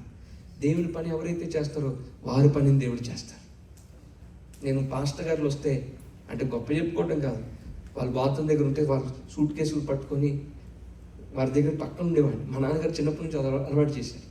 పక్కన వాడు టవల్ ఇవ్వటం, వారు పోస్టర్లు వస్తే రోడ్డు అంతా తిరిగి అతికించడం రాత్రంతా పరిచయం చేశాను. దేవుడి కృప, ఆయన బలిష్టమైన చేతి కింద దీన మనసుకు తగిన కాలం దేవుడు ఇచ్చిస్తారు. ఈరోజు నా పోస్టర్ అతికించేటట్టుగా దేవుడు చేశారు. ఎందుకు? ఆయన కృప, ఆయన పని చేసినాం. సో గాడ్ విల్ రివార్డ్ ప్రతి పనికి. ఇక్కడ ఉన్న యవనస్తులు నేను చెప్పేది ఒకటే, చదవండి. మొబైల్కి దూరంగా ఉండదు, మొబైల్ ఒక దయ్యం. రిలేషన్షిప్స్కి దూరంగా ఉండదు, అదొక దయ్యం. రేపు పొద్దున్న మీరు జాబ్ చేసి చక్కగా మీరు ఫుల్ టైం జాబ్స్ తెచ్చుకొని, contract jobs, full time jobs తెచ్చుకొని, గ్రీన్ కార్డ్స్ తెచ్చుకొని ఇక్కడికి వచ్చి రేపు పొద్దున్న మీకు పెళ్ళిళ్ళు అయితే ఇక్కడికి వచ్చి చెప్పాలి, ఇదే స్థలానికి వచ్చి మీ పిల్లలకి చెప్పాలి ఏమిటంటే నేను మారిన చోటు ఇదని చెప్పాలి. అదండి, ఎస్, నేను మారిన చోటు ఇది అని చెప్పాలి. ఆ స్థితికి రావాలి. హల్లెలూయా. మీరు నేను అయితే సేవకులుగా ఉండాలి లేదా పాలకులుగా ఉండాలి? అయితే చెప్పండి, సేవకులుగా లేదా? ఏం చేస్తాం మనం దేవుని కొరకు? ఏం చేశాం ఇప్పటిదాకా? ఆలోచన చేసుకున్నాం. అంటే ఎక్కువ సమయం తీసుకున్నాను ఈ పాయింట్కి, ఎందుకంటే what we have done for Christ. ఏం చేశాం? దేవుని కొరకు ఎలా ఉపయోగపడుతున్నాం? ఆలోచన చేసుకుని నిజంగా తీర్మానం చేసుకుని, ప్రభా మీ పని చేస్తానయ్యా, మీ పని చేస్తా. ప్రార్థన పని అదొక గొప్ప పని. అన్ని ఉద్యోగాల కంటే మించిన ఉద్యోగం ప్రార్థన పరిచర్య. మీరు ఎలా ప్రార్థన చేస్తారో నాకు తెలియదు, కానీ ఖచ్చితంగా మీరు ఇంట్లో మోకాళ్ళు వేయండి. ఇట్లా నేనైతే ఇలా మోకాళ్ళు వేసి ప్రార్థన చేస్తాను. మోకాళ్ళ మీద ఉండి మా మామయ్య గారి దగ్గర నేర్చుకున్నాను. ప్రార్థన దర్శన పట్టుదల తాను దేవదాస్ ముంగుమూరి దేవదాస్ గారిని చెప్పిన మోకాళ్ళ ప్రార్థన చేయని వారు క్రైస్తవుడే కాదని చెప్పారు. అందుకే 2 లక్షల మంది కూడా అలా మోకాళ్ళ మీదే ఉంటారు 2 గంటలు. మోకాళ్ళు నల్లగైతే మన హృదయం తెలిపెక్కుతుందండి. సైతాన్ గారి పళ్ళు పులిపెక్కుతాయి. మోకాళ్ళు నల్లగైతే ఎవరిలా చెప్తాను, మన ప్రార్థన ఎలా ఉండాలంటే సైతాన్ గారి కళ్ళకు పొగలాగా ఉండాలి. మన ప్రార్థన ఎలాగ ఉండాలంటే, మరలా చెప్తాను, మన ప్రార్థన ఏ రీతిగా ఉండాలంటే మోకాలు వేస్తే కనీసం 1 గంట మోకాలు తిప్పాలి. మనం మోకాలు ప్రార్థన అలవాటు లేదా? ఈరోజు నేను చేయండి అలవాటు. ఈరోజు 5 నిమిషాలు మోకరించండి, రేపు మీరు 10 నిమిషాలు మోకరిస్తారు.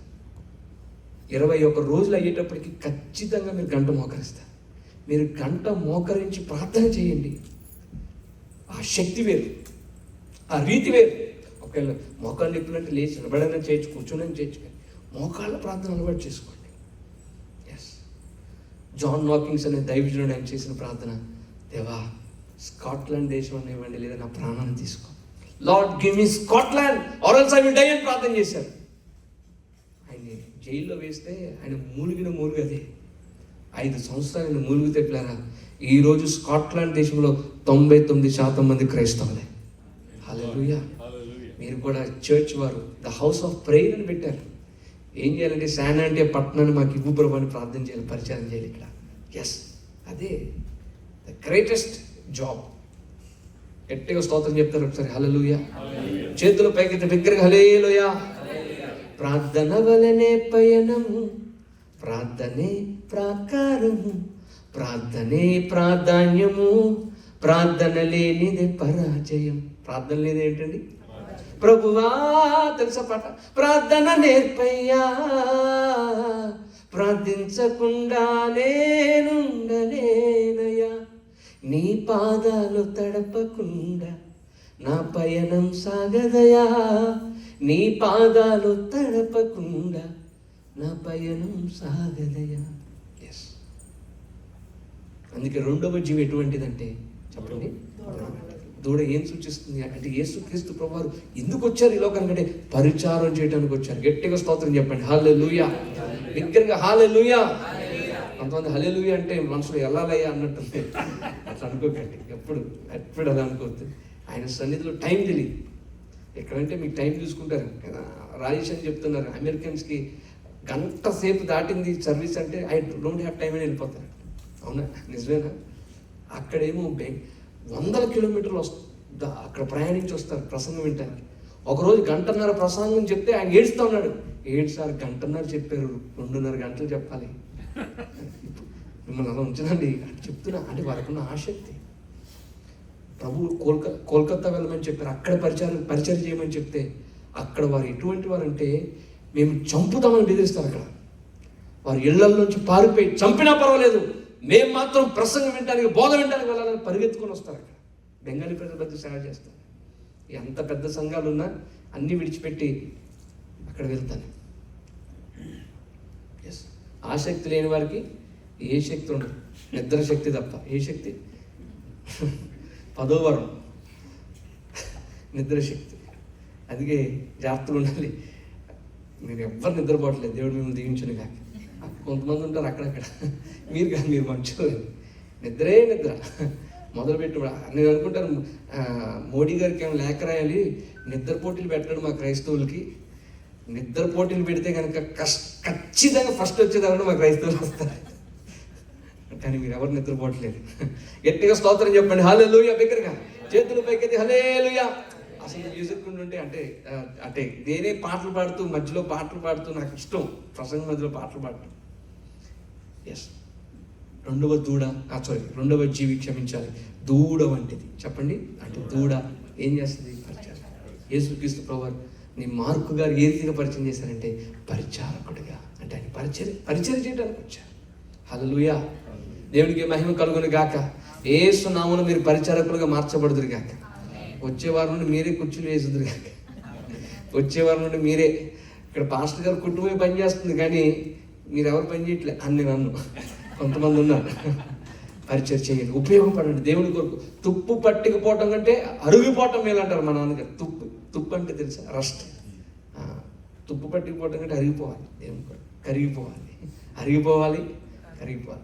ఇక్కడున్న యవనస్తులు నేను I urge you, come do ministry. ఇదే సమయం. యవన బలాన్ని ప్రభు కొరకు ఖర్చు పెట్టండి. ఎస్, చాలా చక్కగా పాటలు పాడారు ఇక్కడ. అదే ఇన్స్ట్రుమెంట్స్ ఉంటే మీలోనే ఒకరు తయారైపోయి ఎంత బాగుంటుందండి. ఖచ్చితంగా దేవుడు ఆ కార్యం చేస్తారు. బాబాయ్ ఒక మంచి వాయిద్యకారుని దేవుడు తీసుకొచ్చిన కాక.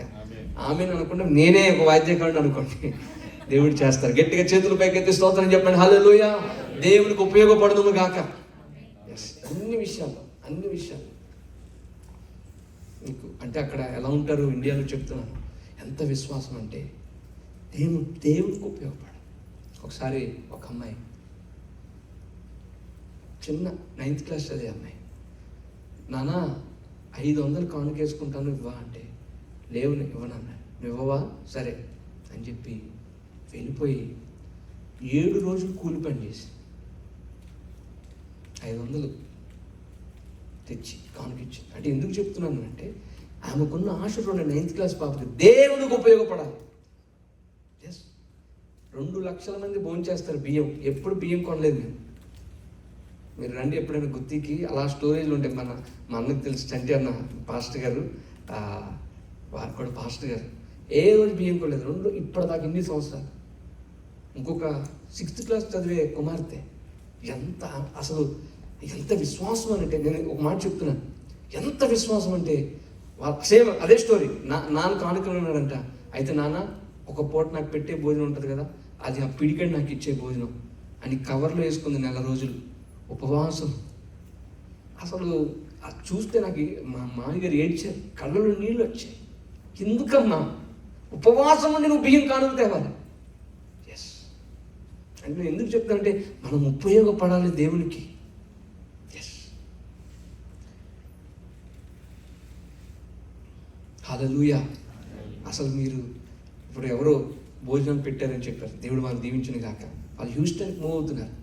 అక్కడికి వెళ్ళి house of prayer branch start అయితే అక్కడ బాబా పాస్టర్ గారిని పిలిచి, పాస్టర్ గారు నరేష్ గారు రండి అక్కడ కూడా స్టార్ట్ చేయండి, మేము ఉన్నాం.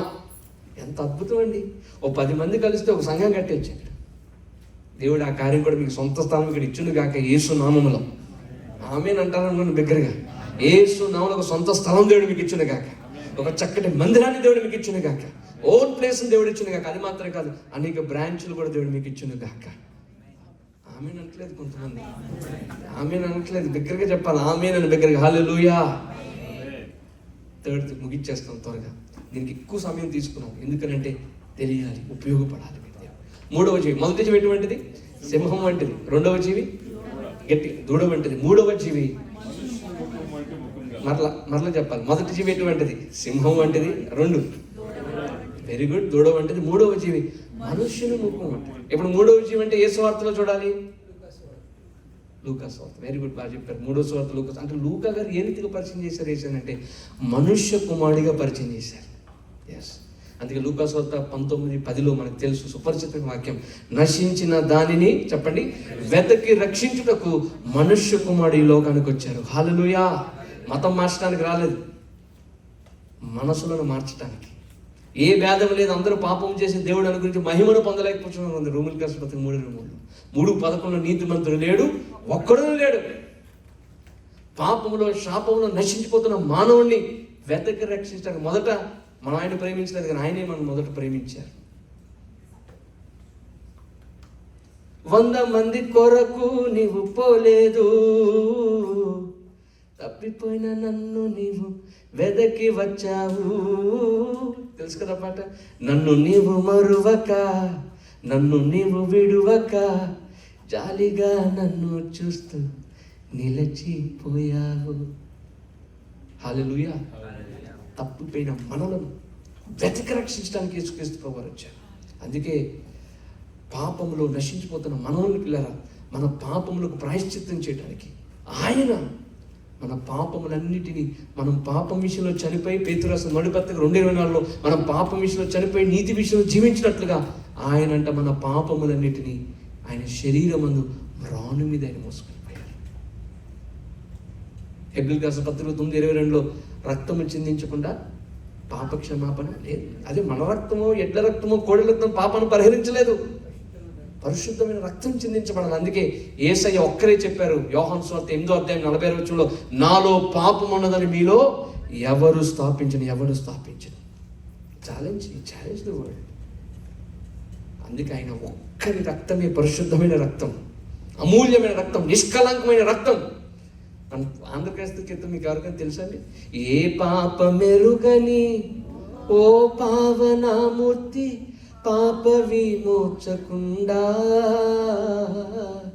నా పాలి దైవమా నా పాపముల కొర ఈ పాటలు నొందినావా.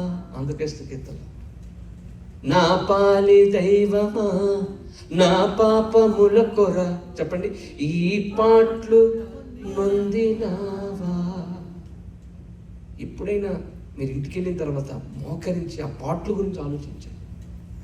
హెబ్రీయులకు రాసిన పత్రికలో 2వ పిల్లరా 14 ఆయన మన రక్త మాంసములలో పాలివాడయ్యాడు, వాక్యమే శరీరధారి. ఎందుకు ఆయన ఈ లోకానికి శరీరధారిగా వచ్చారంటే మన పాపములన్నిటిని ఆయన శరీరమందు రాను మీద ఆయన మోసుకుంటారు.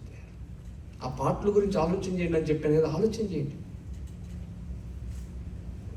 యేసయ్య శరీరం మీద అంటండి, ఒకసారి చూడండి, యేసయ్య శరీరం మీద 5840 గాయాలు ఉన్నాయి. ఎన్ని గాయాలండి? 5840. విషయం కాదండి. ఆ పాటలు కనుక ఆలోచిస్తే నిజంగా యేసయ్య ప్రేమ అర్థమైతే పిచ్చోళ్ళు అయిపోతా ఉన్నారు దైవజన్. అంత అర్థం కాలేదు నాకు, కొంత అర్థమైంది. పిచ్చోళ్ళు అయిపోతాం అంటండి. ఆ ప్రేమ అవధులు లేని ప్రేమ. ఆయన ప్రేమించినట్లు ఎవరైనా ప్రేమిస్తారండి మనల్ని? యేసయ్యను కొరడాతో కొట్టిన కొరడాకు 4 చీలికలు ఉండేవంటండి. కొరడా తెలుసుగా, చీలికలు అంటే కొరడాను చివరిలో 4 కింద డివైడ్ చేస్తారు చీలికలు. ఆ 4 చీలికలకి చాలా జాగ్రత్తగా గమనించండి. ఒక చీలికకేమో విషపు ముళ్ళు, మరొక చీలికకేమో గాజు పెంకు, మరొక చీలికకేమో చెక్క ముక్క, మరొక చీలికకేమో మరొకటి ఒక లాంటి మేపు లాంటిది తగిలించి యేసయ్యను ఎన్ని కొరడ దెబ్బలు కొట్టారు పిల్లరా? 39 కొరడ దెబ్బలు కొట్టారు. అసలు ఆ కొరడ దెబ్బ అలా పడతా ఉంటే ఈ 4 చీలికలు యేసయ్య శరీరంలోనికి చొచ్చుకొని పోయి మరలా బయటికి లాగితే యేసయ్య వీపంట మాంసపు ముద్దలుగా బయటకు వచ్చేయండి. దున్నబడింది. దున్నబడింది. ఎవరైనా మంచివారి కోసం చచ్చిపోవడానికి ఇష్టపడతారు, కానీ మనం ఇంకనూ పాపులమే ఉండగా, మనం ఇంకనూ భక్తిహీనులమే ఉండగా, మనం ఇంకనూ శత్రులమే ఉండగా ప్రభు మన కొరకు చనిపోయారు. అందుకే పాటలు ఆలోచించేయండి. ఒకసారి ఒక చరిత్రకారుడు ఒక నమూనా, అంటే ఈ రీతిగా దున్నబడి ఉంటుంది యేసయ్య శరీరమైన, ఒకసారి పెట్టండి, ఆ పిక్ పెట్టండి, ఇందాక వీపు ఆ పిక్ చూడండి, ఏ రీతిగా యేసయ్య వీపు దున్నబడిందో మీకు ఒక గ్లిమ్స్ మీకు అర్థమవుతుందని నేను అనుకుంటున్నాను. చూడండి ఒకసారి ప్రాజెక్టర్లో చూడండి, జూమ్ చేయండి సిస్టర్, జూమ్ చేయండి. చూడండి పిల్లలు, చూసారా? ఒక్కసారి ఆ పిక్చర్ చూడండి, నిదానించి చూడండి, ప్రాజెక్టర్లో చూడండి. అది కేవలం నమూనా మాత్రమే. అంటే నేను అనుకుంటాను, ఆయనలో ఏ పాపం లేదు, ఏ పాపం ఎరిగిన ఆయన. కొరింథీయులకు రాసిన పత్రిక 2:5-21 మనం ఆయన యందు దేవుని నీతగునట్లుగా ఏ పాపం ఎరిగిన ఆయనను దేవుడు పాపముగా చేసి. ఆలోచించండి పిల్లరా. ఇది చూసిన తర్వాత కూడా ప్రభువా ఒక తీర్మానం చేసుకుంటున్నానయ్యా, మరలా మిమ్మల్ని సిలువైనయ్యా.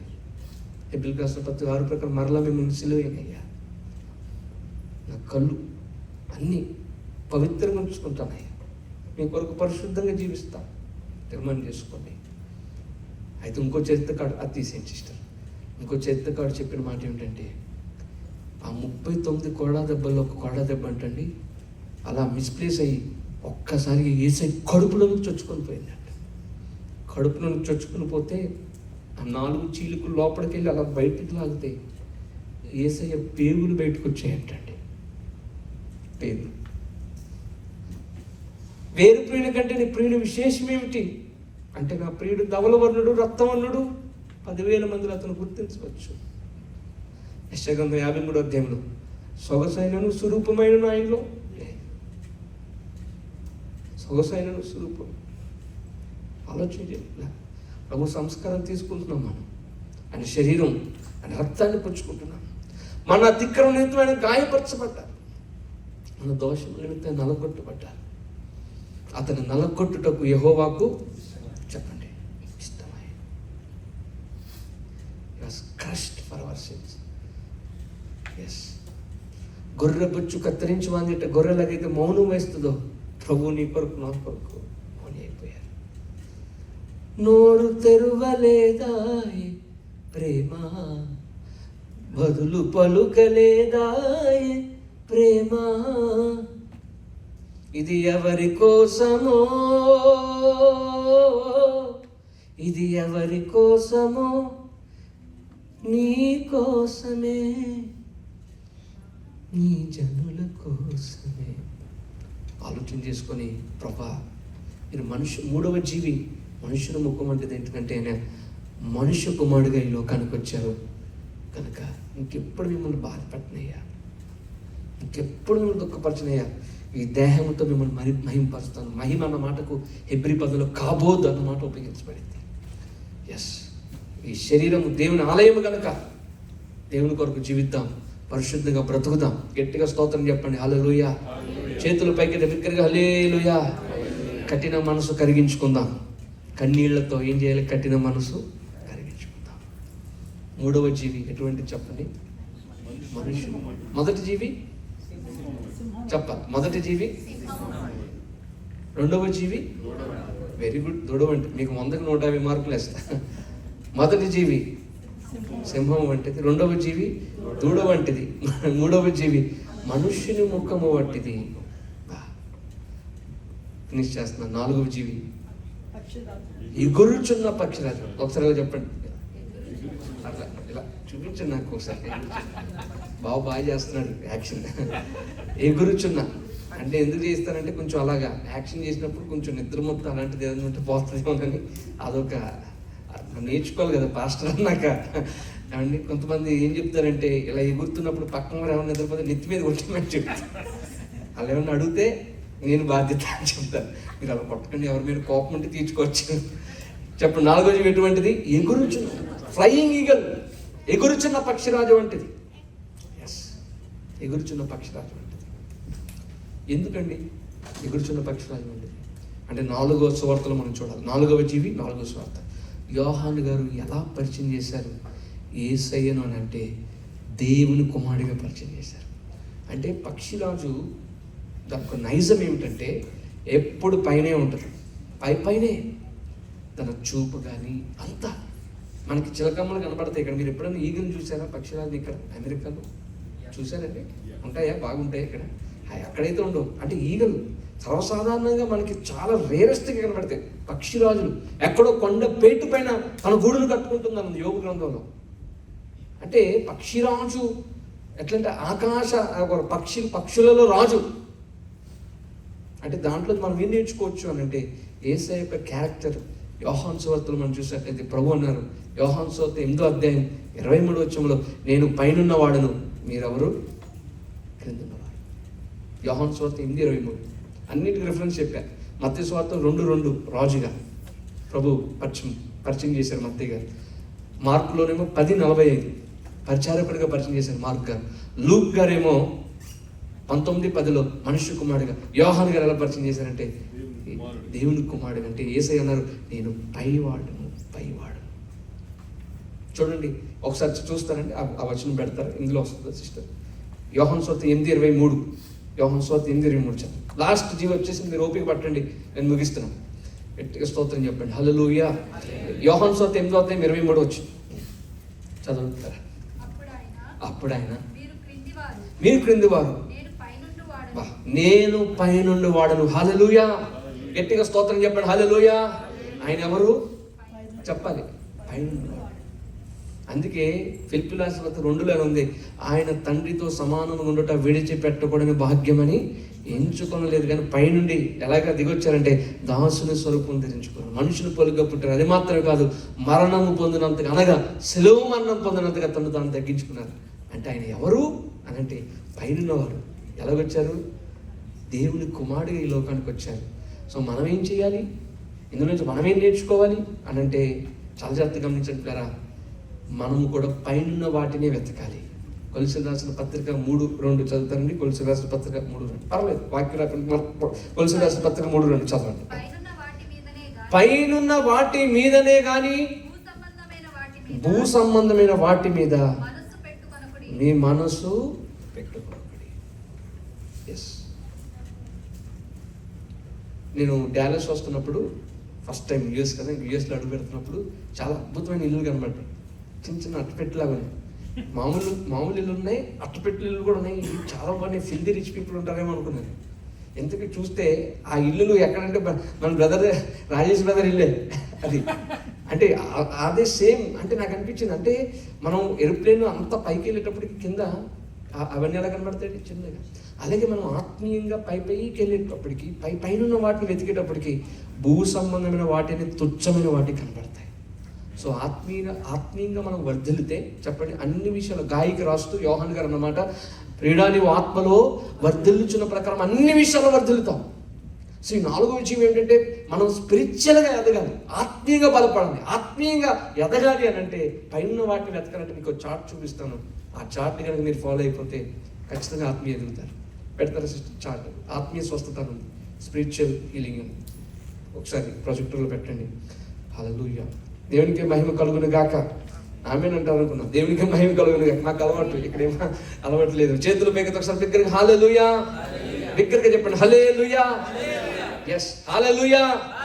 అయితే మాకు అక్కడ హల్లెలూయా కంటే బోలో యేసు మహారాజు కంటూ అనమాట అంటారు. ఒకసారి బోలో యేసు మహారాజుకే, అది అలా అన్నానండి. బోలో క్రీస్తు మహారాజుకే.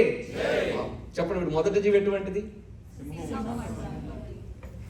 రెండవ జీవి. ఆయన మీరు రెస్ట్ తీసుకోండి. ఎందుకంటే స్త్రీ లేని వారు ఎప్పుడు గట్టివారే. ఈ పార్టీ ఎటువంటిదంటే మామయ్య గారు అంటారు ఈ పాట, మటను తెస్తే కేజీ మటన్ అది ఉడికిందో లేదో అని ½ కేజీ మటన్ తినేసి గట్టివారు కదా అయిపోయే పార్టీ ఈ పార్టీ. ఒకసారి పేపర్లు వేసారంటే స్త్రీలు గట్టివారు. అప్పుడు అనుకున్నాం నిజంగానే ఎందుకు గట్టివారంటే ఏంటి, కేజీ మటన్ అయితే ఉడికిందో లేదో, మొక్కుడికిందో లేదో, అందుకే వారు ఎప్పుడు ఉంటారు కానీ మీరు రెస్ట్ తీసుకోండి. మీరు చెప్పండి. రెండవ జీవి ఎటువంటిది?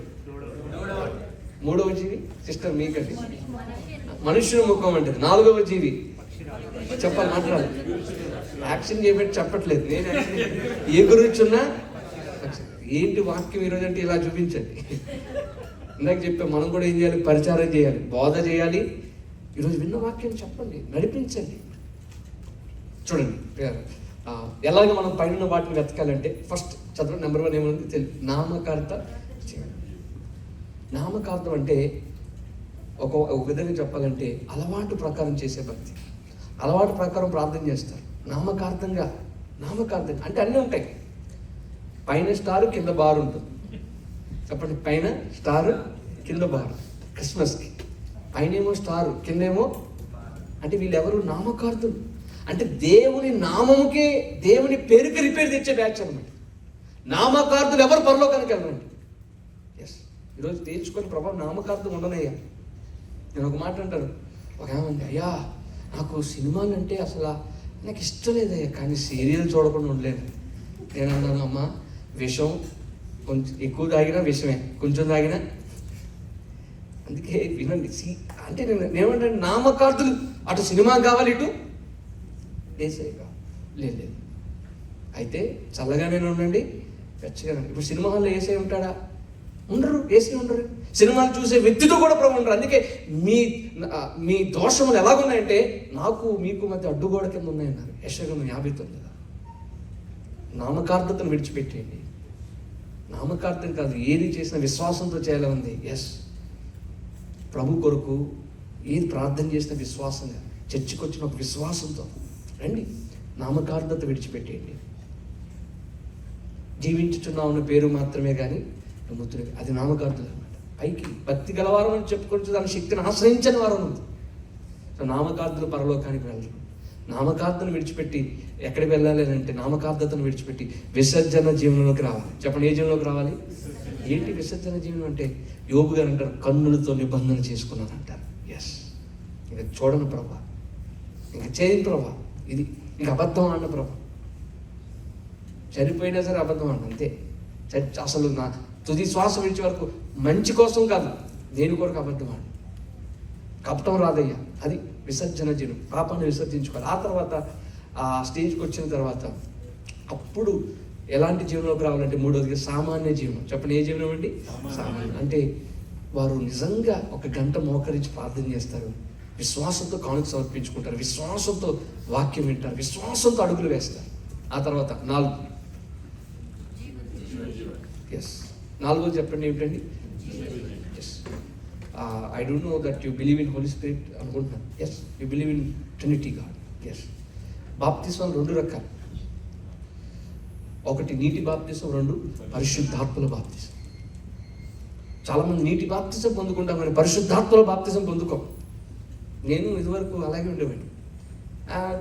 అంటే పరిశుద్ధాత్మ బాప్తిజం లేదు అనే ఇదిలో ఉండేవాడిని. కానీ ఒకరోజు నేను 2 సంవత్సరాలు ప్రభా, if it is real, the Holi spirit baptism is real, నిజంగా ఉంటే, అది నిజంగా ఉంటే నా మీదకి రండి అని 2 సంవత్సరాలు ఏడ్చి ప్రార్థన చేశాను. ఉపవాసం ఎప్పుడు ఏడ్చేవాడిని గదిలో, ఎవరికి తెలియకుండా 3 రోజులు ఉపవాసం ఉంది. ఒకరోజు పిల్లరా అనుకోకుండా ప్రభు ఆత్మ నా మీదకి వచ్చింది. ఆయన శక్తిని పొందుకున్నాను. ఆయనను పరిశుద్ధాత్మ మీ మీదకి వచ్చినప్పుడు శక్తిని ఉంటారు. తీతు 3:5 ప్రకారము పరిశుద్ధాత్మ నూతన స్వభావాన్ని ఇస్తారు, మనలోకి వచ్చే పరిశుద్ధ. కానీ మన మీదకి వచ్చే పరిశుద్ధాత్మ శక్తిని ఇస్తారు, సాక్షులుగా బ్రతుకుతాం. హల్లెలూయా. 120 మంది మసిబొగ్గులు, దేవదాసగర్ అన్న మాట ఉంది. 120 మంది మసిబొగ్గులంట మేడబదిలోకి ఎలా వెళ్ళారంటే మసిబొగ్గులుగా వెళ్ళారు, కానీ బయటికి మసిబొగ్గులుగా రాలేదు. అగ్ని జ్వాలం అంటే 4 విభాగింపడినట్లు వారు కనబడి ఒక్కొక్క అగ్ని జ్వాలం ఒక్కొక్కరి మీద రాలుగా బయటికి ఎలా వచ్చారంటే నిప్పు కణాలుగా బయటకు వచ్చారు. ప్రపంచమే తలకిందులు చేసి పడేశారండి. గట్టిగా స్తోత్రం చెప్పండి. హల్లెలూయా. క్వశ్చన్, మీరు ఆత్మీయంగా వెళ్ళాలి, పైపైన వాటిని వెతకాలంటే are you filled with the Holi spirit?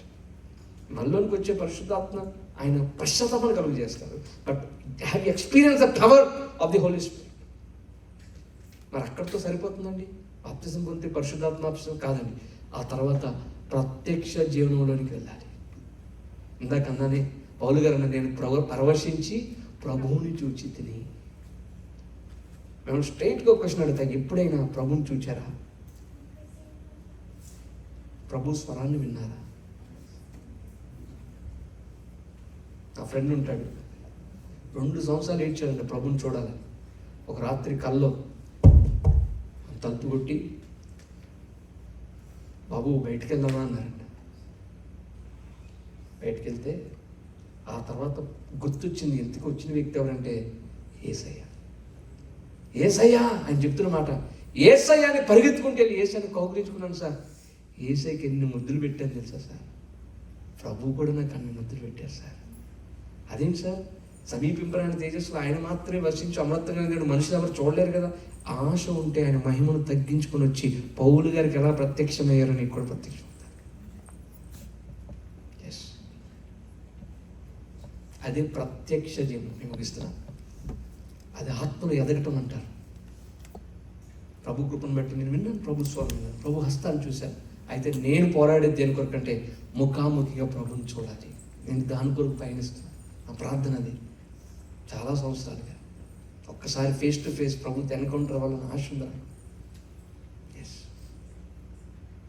ఆ తర్వాత చూడండి, ఆరోది ముగిస్తాను, చివరిది అయిపోయింది. 6th మహిమ జీవనం. చెప్పండి ఏమిటండి? మీరు ఆ వచనాన్ని నోట్ చేసుకోండి. క్రీస్తు స్వరూపంలోకి మనం రావాలి. Like Jesus. క్రీస్తు స్వరూపం మీ అందు ఏర్పడే వరకు అంటారు పౌలు గారు. క్రీస్తు కలిగిన సమానమైన సంపూర్ణత ఉంది. ఎఫెసీయుల పత్రిక 4:12.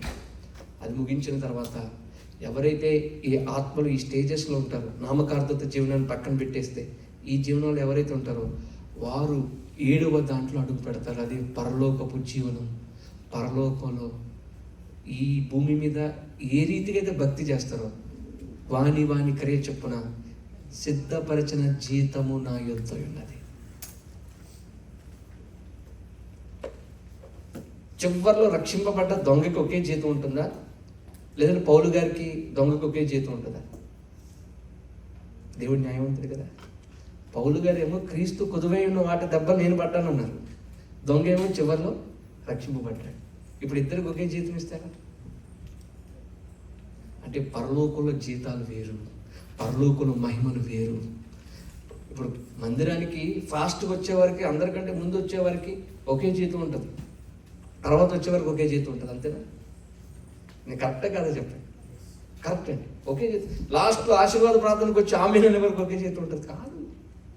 ఎవరైతే ముందు వస్తారో వారి జీతం వేరు, ఎవరైతే దేవుని పని చేస్తారో పరిచయం చేస్తారో వారి జీతం వేరు. అయితే the highest glory the heaven ఒకటే అండి. ప్రకటన 3:20 ప్రకారం నేను జయించి నా తండ్రితో కూడా ఆయన సింహాసనం మందు కూర్చున్న ప్రకారం జయించు వాణిని నాతో కూడా నా సింహాసనం మందు కూర్చొని ఇస్తాను. పరిపాలన అనేది హయ్యెస్ట్ గ్లోరీ.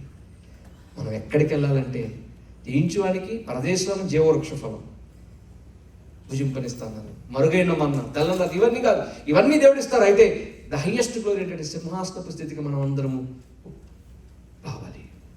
1000 ఏళ్ల పరిపాలనలో మనం అందరం పరిపాలన చేసే భాగ్యాన్ని దేవుడు మనందరికీ అనుగ్రహించిన గాక. హల్లెలూయా. ఒక్కసారి చెప్తారు, రిమైండ్ చేస్తారు. మొదటి జీవి, 2 వెరీ గుడ్, బాగా చెప్తున్నారు. ముగిస్తున్నారు కానీ బాగా చెప్తున్నారు. 2, 3 మనుషులకు. 4వ జీవి. మీరు నన్ను ఒక ప్రశ్న అడిగారు, సార్ మరి ఇంతకీ 4 జీవుల గురించి చెప్తాను, ఏంటి సార్ ఈ 4 జీవులు? జీవుల ఏంటి? ఈ 4 జీవులు కూడా 100% దేవదూతలే. దేవదూతల్లో రకాలు ఉన్నారు. కెరూబులు ఉన్నారు, శరాపులు ఉన్నారు, ఖడ్గజ్వాలు ఉన్నారు, అగ్నిజ్వాలు ఉన్నారు, వాయువులు ఉన్నారు.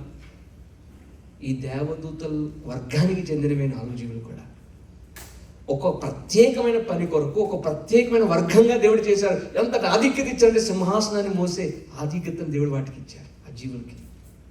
అయితే ఒక్క మాట, అంత ఆధిక్యతను ఇచ్చిన ఆ 4 జీవులకి దేవుని పోలిక, దేవుని స్వరూపం ఇవ్వలేదు. ఎన్నిక లేని మనకు ఆయన పోలిక, ఆయన స్వరూపం ఇచ్చారు.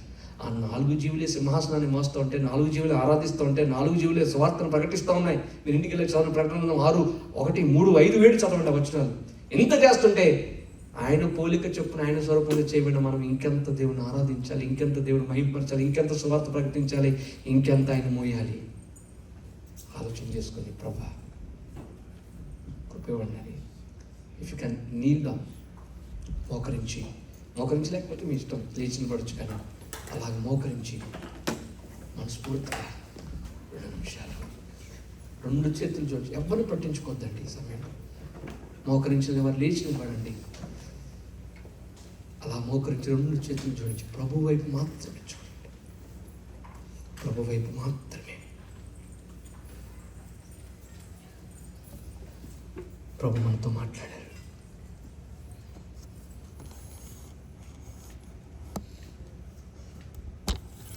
విన్నాం కదా, మొదటి జీవి సింహము వంటిది, మూడవ జీవి మనుషుల ముక్కు వంటిది. మన కొరకు బలియాగమైన యేసయ్య ఆ శరీరం వైపు, సిలువ వైపు చూస్తూ, ప్రభా నన్ను క్షమించండి అయ్యా, మీ రక్తంతో నన్ను కడగండి అయ్యా అని అడగండి. అయ్యా మీ రక్తంతో నన్ను కడగండి నాయన, పవిత్రపరచండి. లార్డ్ క్లెన్స్ మీ లార్డ్, నడినెత్తు మొదలుకొని అరికాల వరకు నన్ను శుద్ధినిగా చేయండి నాయన అని ప్రార్థన చేసుకొని ఒక్క నిమిషం నోరు తెచ్చి పక్కన వాళ్ళని పట్టించకూడదు. యేసయ్యా నన్ను క్షమించండి, లేదంటే ప్రభా మీ పని చేస్తాను, మిమ్మల్ని రాజుగా కలిగి ఉంటాను నాయన, పైన వాటిని వెతుకుతాను నాయన, పరిశుద్ధాత్మ బాప్తిసం నాకు కావాలని అడగండి. ప్రభువుని అడగండి. ఎస్, ప్రార్థన చేయండి. ఒక్క నిమిషం నోరు తెచ్చి ప్రార్థన చేయండి. దగ్గరగా నోరు తెరిస్తే ప్రభు నింపుతారు. కనుక ప్రార్థన చేయండి. యేసయ్యా తండ్రి, మోకాలు ప్రార్థన లేదు నాయన, కానీ ఈ రోజు నుండి మోకాలు ప్రార్థన చేస్తానని తీర్మానం చేసుకోండి. మనస్ఫూర్తిగా మీరు చాలా చక్కగా మోకరించారు. నిజంగా ప్రభు సన్న తగ్గించుకున్నారు. దేవుడు మిమ్మల్ని హెచ్చిస్తారు. కనుక మోకరించి ప్రభు మీకు వందనాలని బిగ్గరగా, యేసయ్యా నాతో మాట్లాడినందుకు వందనాలని బిగ్గరగా, ప్రభు నన్ను క్షమించయ్యా, ఇంతకాలం ఏమి చేయలేకపోయాను, ఏమి ఉపయోగపడలేదు నాయన, మీకు దైవజనంతో కలిసి పని చేయలేదు, నన్ను క్షమించండి అడగండి. అడగండి ప్రభుని క్షమించండి. ప్రభా మీకు ఉపయోగపడతాను నాయన, మీ పని నేను చేస్తాను నాయన, బోధిస్తాను నాయన, ఖచ్చితంగా సువార్త ప్రకటిస్తాను నాయన, అది మాత్రమే కాదు నాయన, బాగు చేస్తాను నాయన, ప్రార్థన చేస్తాను నాయన అని మనస్ఫూర్తి యేసు అని బిగ్గరగా, యేసయ్యా అని బిగ్గరగా, కమాన్ చర్చ్ ఓపెన్ అప్, బిగ్గరగా యేసయ్యా అని ప్రభు మీకు ఏ విషయాల్లో ప్రభు మీతో మాట్లాడారు అన్నీ గుర్తు చేసుకుని, ప్రభా మీ కొరకు నేను పరిశుద్ధంగా జీవిస్తాను నాయన, మీ కొరకు సాక్షిగా బ్రతుకుతాను నాయన, ఎక్కడున్నా మిమ్మల్ని ఊరేగిస్తానయ్యా, క్రీస్తు జ్ఞానం సువాసన గురించి అయ్యా ఊరేగిస్తానయ్యా అని బిగ్గరగా అడగండి. ఎస్, హల్లెలూయా బిగ్గరగా నోరు తెరిచి యేసయ్యా అని బిగ్గరగా, యేసయ్యా కమాన్ చర్చ్, యేసయ్యా అని బిగ్గరగా, మీరు చేసుకునే తీర్మానాన్ని బట్టి ఆశీర్వాదం ఆధారపడ్డారు. బిగ్గరగా నోరు తెరిచి యేసు అని బిగ్గరగా, యేసయ్యా అని బిగ్గరగా, lord fill me with your spirit, Lord fill me, anoint me with your spirit lord అని బిగ్గరగా, యేసయ్యా మీ శక్తితో నింపండి, మీ అభిషేకం నాకు కావాలయ్యా, ఒక నిప్పు కడవగా ఈ అమెరికా దేశంలో మీ కొరకు నేను వాడబడాలని అనుకున్నవారు బిగ్గరగా రెండు చేతులు పెట్టి, యేసయ్యా కమాన్ చర్చ్ బిగ్గరగా, Yesayya Lord fill me with your spirit Lord, fill me with your spirit Lord, anoint me Lord అని బిగ్గరగా అడగండి. పైన వాటిని వెతుకుతానయ్యా, భూ సంబంధమైన వాటిపైన ఎప్పుడు ఇవే పిల్లలు ఇవే ఈ విషయాల్లో ఉండిపోయానయ్యా, నన్ను క్షమించండి నాయన, మీ పని నేను చేస్తానయ్యా, మీ కొరకు నేను జీవిస్తానయ్యా, నన్ను వాడుకోండి అని ఎవరైతే మనస్ఫూర్తిగా అంటారో ప్రభు వారిని వాడుకుంటారు. నిజంగా ప్రభు కొరకు నేను ఉపయోగపడాలి అన్నవారు మీ కుడి చేయి మాత్రం పైకి అందరు కళ్ళు మూసుకోనండి. ప్రభు కొరకు నేను ఉపయోగపడాలనుకుంటున్నాను, ప్రభు కొరకు నేను జీవించాలనుకుంటున్నాను, ప్రభు కొరకు సాక్షిగా బ్రతకాలనుకుంటున్నాను, ప్రార్థన చేస్తాను, ఈరోజు నుంచి నా పిల్లల కొరకు ఏడుస్తాను, ప్రతి ఉదయకాలం లేచి ఏడుస్తాను అని తీర్మానం చేసుకున్నవారు కుడి చేయి మాత్రం పైకి. God bless you sister, God bless you brother, God bless you sister, దేవుడు మేము గాడ్ బ్లెస్ యు నాన్న, గాడ్ బ్లెస్ యు. ప్రభా మీకు వందనాలు నాయన. తండ్రి, మా ఘనమైన తండ్రి, మా పాస్టర్ గారిని బట్టి 7 సంవత్సరాలు మీరు జరుగుతున్న పరిస్థితిని బట్టి వదలాలి. ఎంతోమందిని రక్షించుకున్నారు నాయన ఈ పరిచయంలో. తండ్రి, విస్తారమైన దీవెనలు కుమరించండి. అలనాడు ఒలీవల కొండపైన చేతులైతే ఆశీర్వదించుచుండగా యేసు నామములో ప్రభా మీరు ఆశీర్వదించండి నాయన. అలనాడు ఒలీవల కొండపైన చేతులైతే ఆశీర్వదించుండగా మీరు ఈనాటిగా చేతులు దించలేదు నాయన, మీ చేతులు ఇక్కడ ఉన్నవి నాయన, మీ చేతులెత్తి ప్రతి ఒక్కరిని ఆశీర్వదించి పంపించండి నాయన. ఆత్మీయంగా వర్ధిలింపచేయండి. చర్చికి ఏ అవసరాలు అయితే ఉన్నాయో అన్నీ తీర్చండి. మంచి కెమెరా ఎక్విప్మెంట్, మంచి అన్ని ఎక్విప్మెంట్ వచ్చినట్లు మీ కార్యం జరిగించండి ఆయన.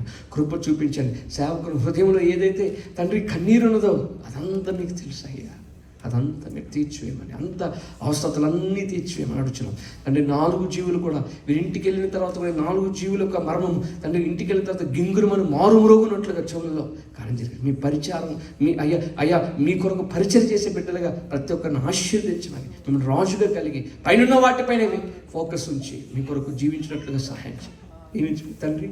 ఎవరికైతే తండ్రి H1B గ్రీన్ కార్డ్ ఉద్యోగం కొరకు ఎదురు చూస్తున్నారు, గొప్ప కార్యం జరిగించండి ప్రభా. విద్యలో విజయం అనుగ్రహించండి, జాబ్స్ లేని వారికి జాబ్స్ అనుగ్రహించండి తండ్రి. కృప చూపించండి నాయన, సహాయం చేయండి, బలపరచండి. మీ చిత్తానుసారంగా వివాహం జరిగినట్లు సహాయం చేయండి. ఎవరైతే అనారోగ్యంగా వచ్చారో నాయన, ఆన్లైన్లో ఎవరైతే అనారోగ్యం ఉన్నారో తండ్రి, మీ గాయపడిన హస్తం వారిపైన ఉంచమని అడుగుతున్నాం. మనసుకు నెమ్మది, శరీరంకు స్వస్థత, ఆత్మకు బలం అనుగ్రహించి నడిపించండి తండ్రి. యోగ్యంగా బలలో చేయుటకు మీ కార్యము జరిగించమని సహాయం చేయమని, మీరు ఆకడికి సిద్ధపరచమని యేసు నామములో ప్రార్థించి వేడుకుంటున్న మా ప్రియ పరలోకపు తండ్రి. Amen, amen. God bless you.